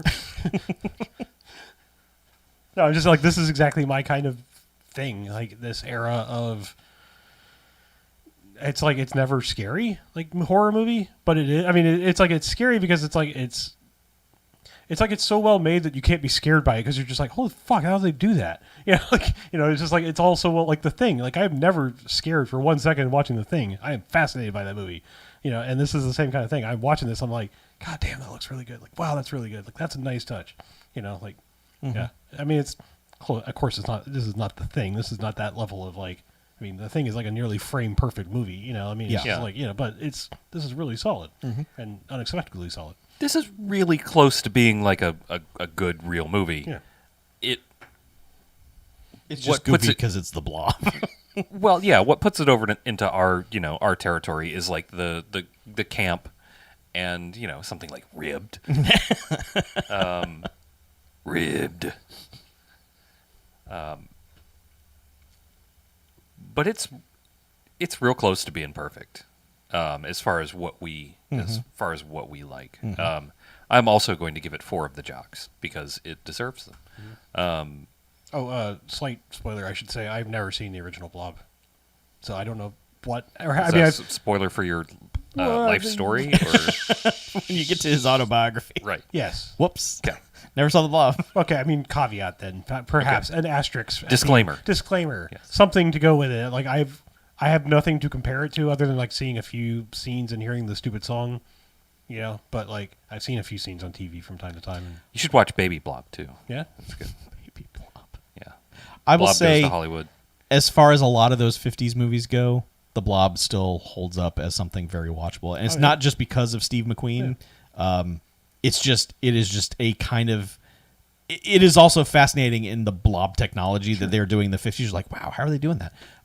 Yeah. Like I mean, I'm not someone who can't. How about I just reverse that? I am someone who can appreciate the techniques of movie making throughout the time. I never look at something and go like, I mean, Invasion of the Body Snatchers. That was fascinating to watch throughout time because it was like, how it was actually getting worse because it's like, it's like, you had this like, all right, good effort, a lot of KY jelly in the first one. Then it was like, all right, now you went fucking Cronenberg, like realistic. And then it was just like, oh, now we can just do CG bullshit. Great. Wonderful. Right. Yeah. Yep. Anyway, sorry. Didn't mean, I was just trying to say had never seen the Blob. This is the only Blob I've ever seen. I haven't either. Okay. So, I've forgotten anything else I was going to say about this one, but okay. Yeah, just a delightful thing.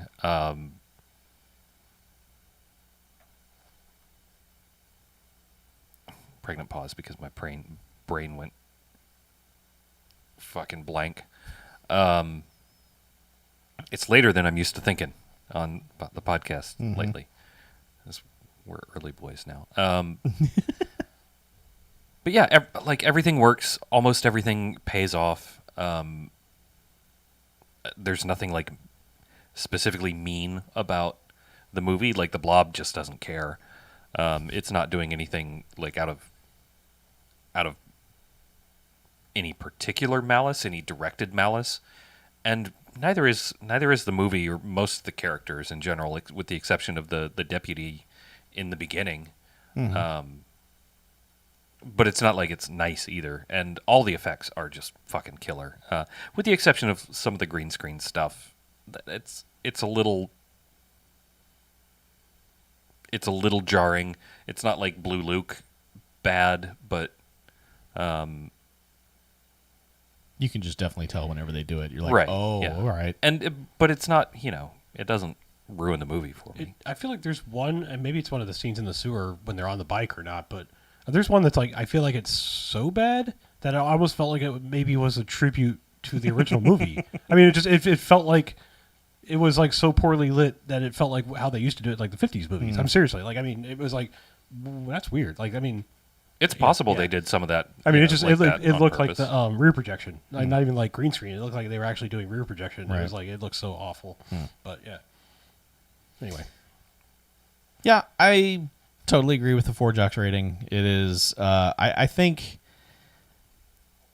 there is a pacing thing about this movie. It's hard to put my finger on exactly where the pacing feels off, but it's like there are just so many cool moments with the Blob that as soon as like they cut away from that and start doing something else, you're like, oh, I want to see more of that. I want to see more of you guys doing movie shit.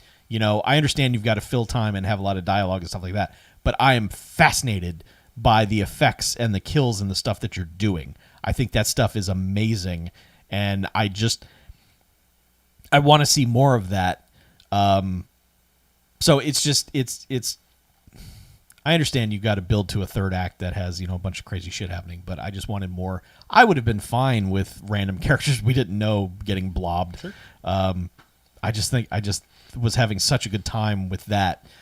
It was kind of like when we watched Jaws 4 and we're constantly like, when someone was going to open a medicine cabinet, you're like, you're going to get Jawsed.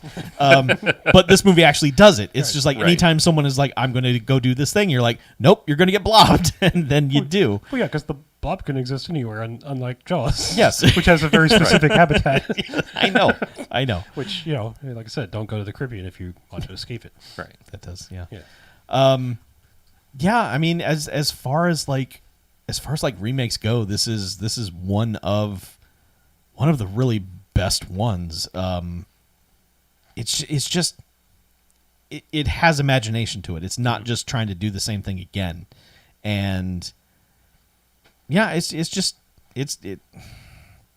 It's really good. Yeah. I like it. What was your rating? 4. Oh, we're all We all 4? gave it 4. Okay. Yeah, 12 jocks.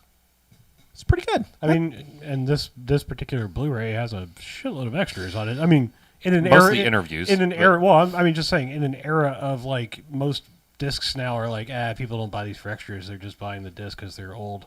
I mean, it's like so many things. Like the extra is trailer, if you're lucky, maybe photo gallery. Yeah. This is like you go in the extras menu, it's like, holy shit, they don't do this anymore. Yeah. Basically, they aside from Kevin Dillon, they talked to everyone else involved. Shawnee Smith wasn't in there, was she? She's on one of the commentary Oh, tracks. okay, There are okay. 4 commentary tracks on Yeah. this. 4 commentary shit. tracks. Yeah, that's what I mean. It's like we'll say that's a chock full Blu-ray right there. Yeah, it's. I mean, if you are a fan of this movie, this is one of those discs where you're like, holy shit, there's a ton of stuff on here. So I'm really interested to go and watch some of these special effects documentaries, because the Shout Factory stuff is usually really good about finding those people who did the effects, and those people often will have props still from the film, and they're just like, here's how we did this, and I just think that stuff is fascinating. So Yeah, I mean, shit. If I had like a Yoda or something, I would never throw that away. Like I'm saying, like you had something from a fucking movie. Like I had a Yeah. Yoda. Well, a lot of those guys, for a lot of that stuff longer ago, like that stuff was just going to be thrown out. Nowadays, the movie studios will keep a lot, or Right. they'll hand it off to auction houses to auction it off way later. They'll wait like a few years. But a lot of the original VFX guys, if they liked something, they would keep it. Oh, absolutely. I'd say if you spent that much time making something, why would you just throw it away or whatever? That's crazy. Yeah. Adam Savage has a bunch of stuff that he worked on that he kept, or that he got from somebody that he worked with, or whatever. So, like, that stuff. Well, That's definitely like not unusual. a lot of at the time, a lot of the effects production companies would retain the rights to own that stuff. That's why, like, Yes. if you remember, like from Pumpkinhead to Pumpkinhead 2, they were like, well, when we had to recreate the model, it was because Stan Winston owned the first one and he was not involved in the second one. So they were like, well, we've got to rebuild this thing. Sure. We can't just go get the thing and do it. Yeah, I think that's what I was thinking. I can't imagine like too many situations where it's like actors are like taking props home or whatever. Right. But I mean, like the Yeah. prop guy would be like, Yeah. I'm saying like if I spent months crafting a fucking puppet or something for a movie. Oh, yeah, or they're whatever, absolutely gonna I'd keep be it. like, fuck yeah, like, Yeah. not throwing that in the goddamn garbage. Right. Get Actors damn keep garbage. actors keep stuff sometimes too, but usually it's like, Wardrobe. Or they stole it. or they have to ask for it, that sort of thing. Sure. I mean, Sometimes they'll keep a horse. It's I mean, it's a little different on like I mean, you see a lot of these like like I know I've said Chris Hemsworth like 8 times in this episode, but like Yeah, so don't say it again. Well, he's got a Mjolnir, but I mean, how many did they fucking have? Oh, of I course, mean, yeah. I mean, like a If Marvel he's got one, they had enough. I'm saying, like, it's like They had enough for him to have one. I'm sure period, they right? probably had 50 made, like, and Oh, sure. and probably 50 more for like damaged effect version, this version. I mean, it's like, Yeah. so it's like, yeah, sure, no big deal. Yeah, Yeah. Viggo Mortensen kept That's- the horse. Oh, okay. really, he did. He get to keep whatever the fuck his horse was. Shadowfax. Shadowfax was not Gandalf's Shadowfax. horse. Yeah. I always know that because I always like Secretariat. I always think that's funny. That I always thought it would be funny if, like, you had Carfax, but for horses, and it was called Shadowfax. Yeah, absolutely. Yes, they should have a Carfax for horses. Well, you can't always look them in the mouth and figure out how old they are. And they don't have VIN numbers, so I don't. They should. They should, yeah. They should have VIN numbers. Which is also like saying PIN number, but yeah. Mm-hmm. I just don't understand like why VIN number became the like everyone says that like from We're dumb. We're all dumb. no, I mean like everyone from like insurance to car dealers, like every level says VIN number, and I'm like, you know that's vehicle identification number, right? Like Yeah. okay, okay, all right. That's just how those things Yeah, happen I when guess. they get acronymized or whatever. Yeah, I don't think I've ever heard anyone say just VIN, like except for diesel. I've said it. Yeah, except going to the movies. Speaking of going to the movies, Yeah. why don't you go to your email client and send us an email? I didn't have a good transition. I'm sorry. Email client. What do you want me to call it, Chuck? Open up Hotmail. Open up your Your Dora. app, Yeah. email app. your Thunderbird.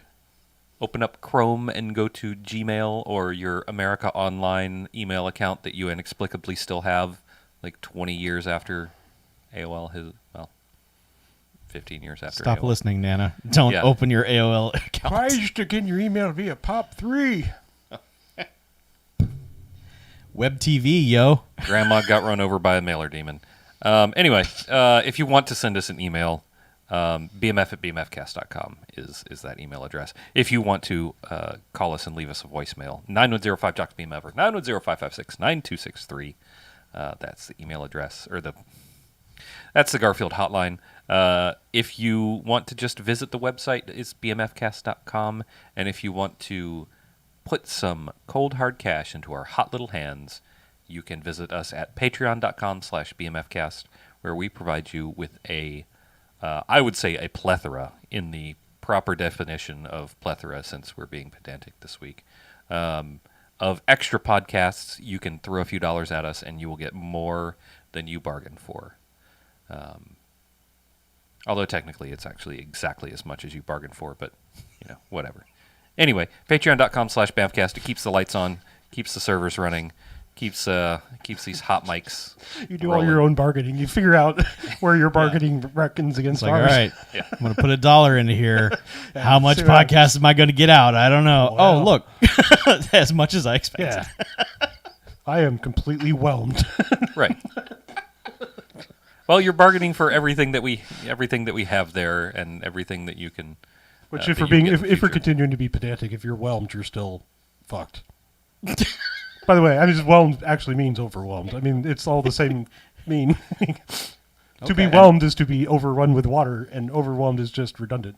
It's So, yet another So it's one like- of those things. So it's like VIN number. What is a whelm? What is a whelm? Is that a part of a boat? it's the expression to be overtaken by water, to be whelmed. Yeah, but I don't know. I assume it. Maybe it's water at the helm. I don't know. Ooh. Yeah. Ooh, we've unlocked a mystery. I mean, seriously, it could be something as stupid as that. I don't know. But, I mean, Melville used the word whelmed. If someone was having an argument about why isn't there whelmed when you can be under or overwhelmed, and there actually is. Well, There you go. You learned something today. I'm pretty sure I've learned that before, but Okay. I had not remembered it, so I'm glad to hear it again. And I'm sorry if I was a Moby Dick and being pedantic. Anyway, you won't be underwhelmed by our whelming of content that overtakes your bow. That's our whelming amount of content on patreon.com/bmfcast. Whelming of content. That's amazing. Once you put your dollar into the kitty. Yes. Anyway, that's all I got. Okay. Well, let's get out of here, shall we? Okay. I'm Harlow. I'm BJ. I'm Chuck. And this is BMFcast out. Rid.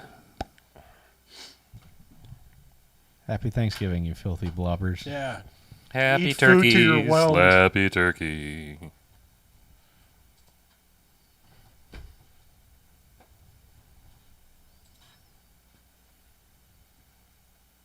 That's a podcast. Yeah, you want me to It take is. us offline? I can. Thanks, Shannon. I mean, we can banter. Or I don't know. we can all leave. Anyone in the Hot chat bands. want to say anything else before we go? I was just looking through the stuff that I missed. Sorry, it's late. The fake BJ agrees with us that it's one of the best remakes. It's a good remake. Fake BJ. Bob says goodnight. Good night, Bob. I mean, Yeah. best remake, The Thing. Yeah. Yeah. One of the best. I mean, I think. I mean, he just, said one of the Well, best. I'm just remakes. thinking. Like, I was just trying to quantify what I think the best remake. I mean, is. The Thing, The Blob, and The Fly are all really Remakes, good, yeah. really, That's really real good, solid remakes, yeah. remakes. I mean, I like the Fright Night remake. I know a lot of people don't care for it, but Fright remake is pretty good. um, The cast really makes that. yeah. Do not care for Total Recall. No, Do that's not bad. care for RoboCop. Do not care for all the other ones. Start naming the other ones. Man, RoboCop. Ooh, True Grit. That's a good remake. Yeah, True Grit's a good remake. So is 310 to Yuma. I don't know which I prefer of the True Grits. I know this is anti-American to say. I don't like John Wayne 90% of the time. Well, why don't you like John Wayne? Yeah, because he's a fucking cartoon character. Yeah. I'm sorry. I mean, that's my answer. It's like I don't. I mean, I'm not saying I've not liked movies with John Wayne in them, but he's like a okay. I'd never seen any actual footage of that movie where he's playing Genghis Khan, and I saw a clip of it last week, and I was blown away. It was worse than I expected. Yeah. Like, he didn't even try to do like a racist accent. Nope. He just John Wayne did. straight up John Wayne'd it. Yeah. I mean, I guess that's a point to his. No, he didn't do that intentionally. He just couldn't. Oh, no. He was just like, If he could have done a racist accent, he would have. he was like, I'm not doing a voice. If we're continuing our pedantry, I mean, there's a real good chance he is related to Genghis Khan. It's a real good chance we're all related I to Genghis know. Khan. I'm just saying, like, there's a pretty good chance. 1/6 of the world, like approximately, that. is supposedly related to Genghis Khan. Wow. They could all Genghis up on the rest of us and take over. I wonder if he like had Genghis up on the rest of us. I wonder if like he had sex. That would work on Chuck. I wonder if he had sex like one lady at a time, or was it just like one Genghis Bangus?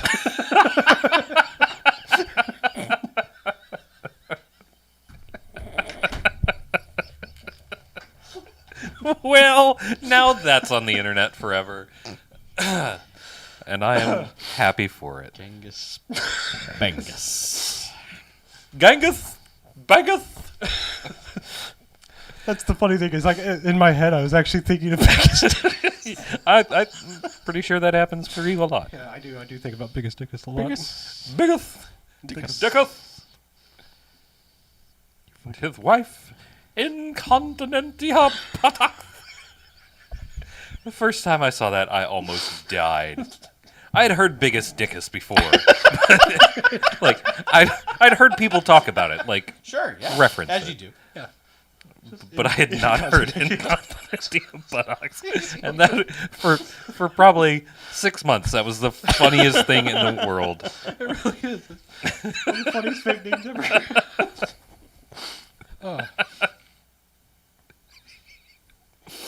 Even now. It brings mirth upon my countenance. Anyway, I'm Harlow. and I'm Kublai Khan, I'm Slappy. and I'm The Wrath of Khan. Weasel. and I'm Shad Khan, I'm Harpco. I'm Slappy. I'm Fuck. and I'm taking this off the internet. Good night. Good night, Internet. It was Have lovely to see you. A nice Thanksgiving.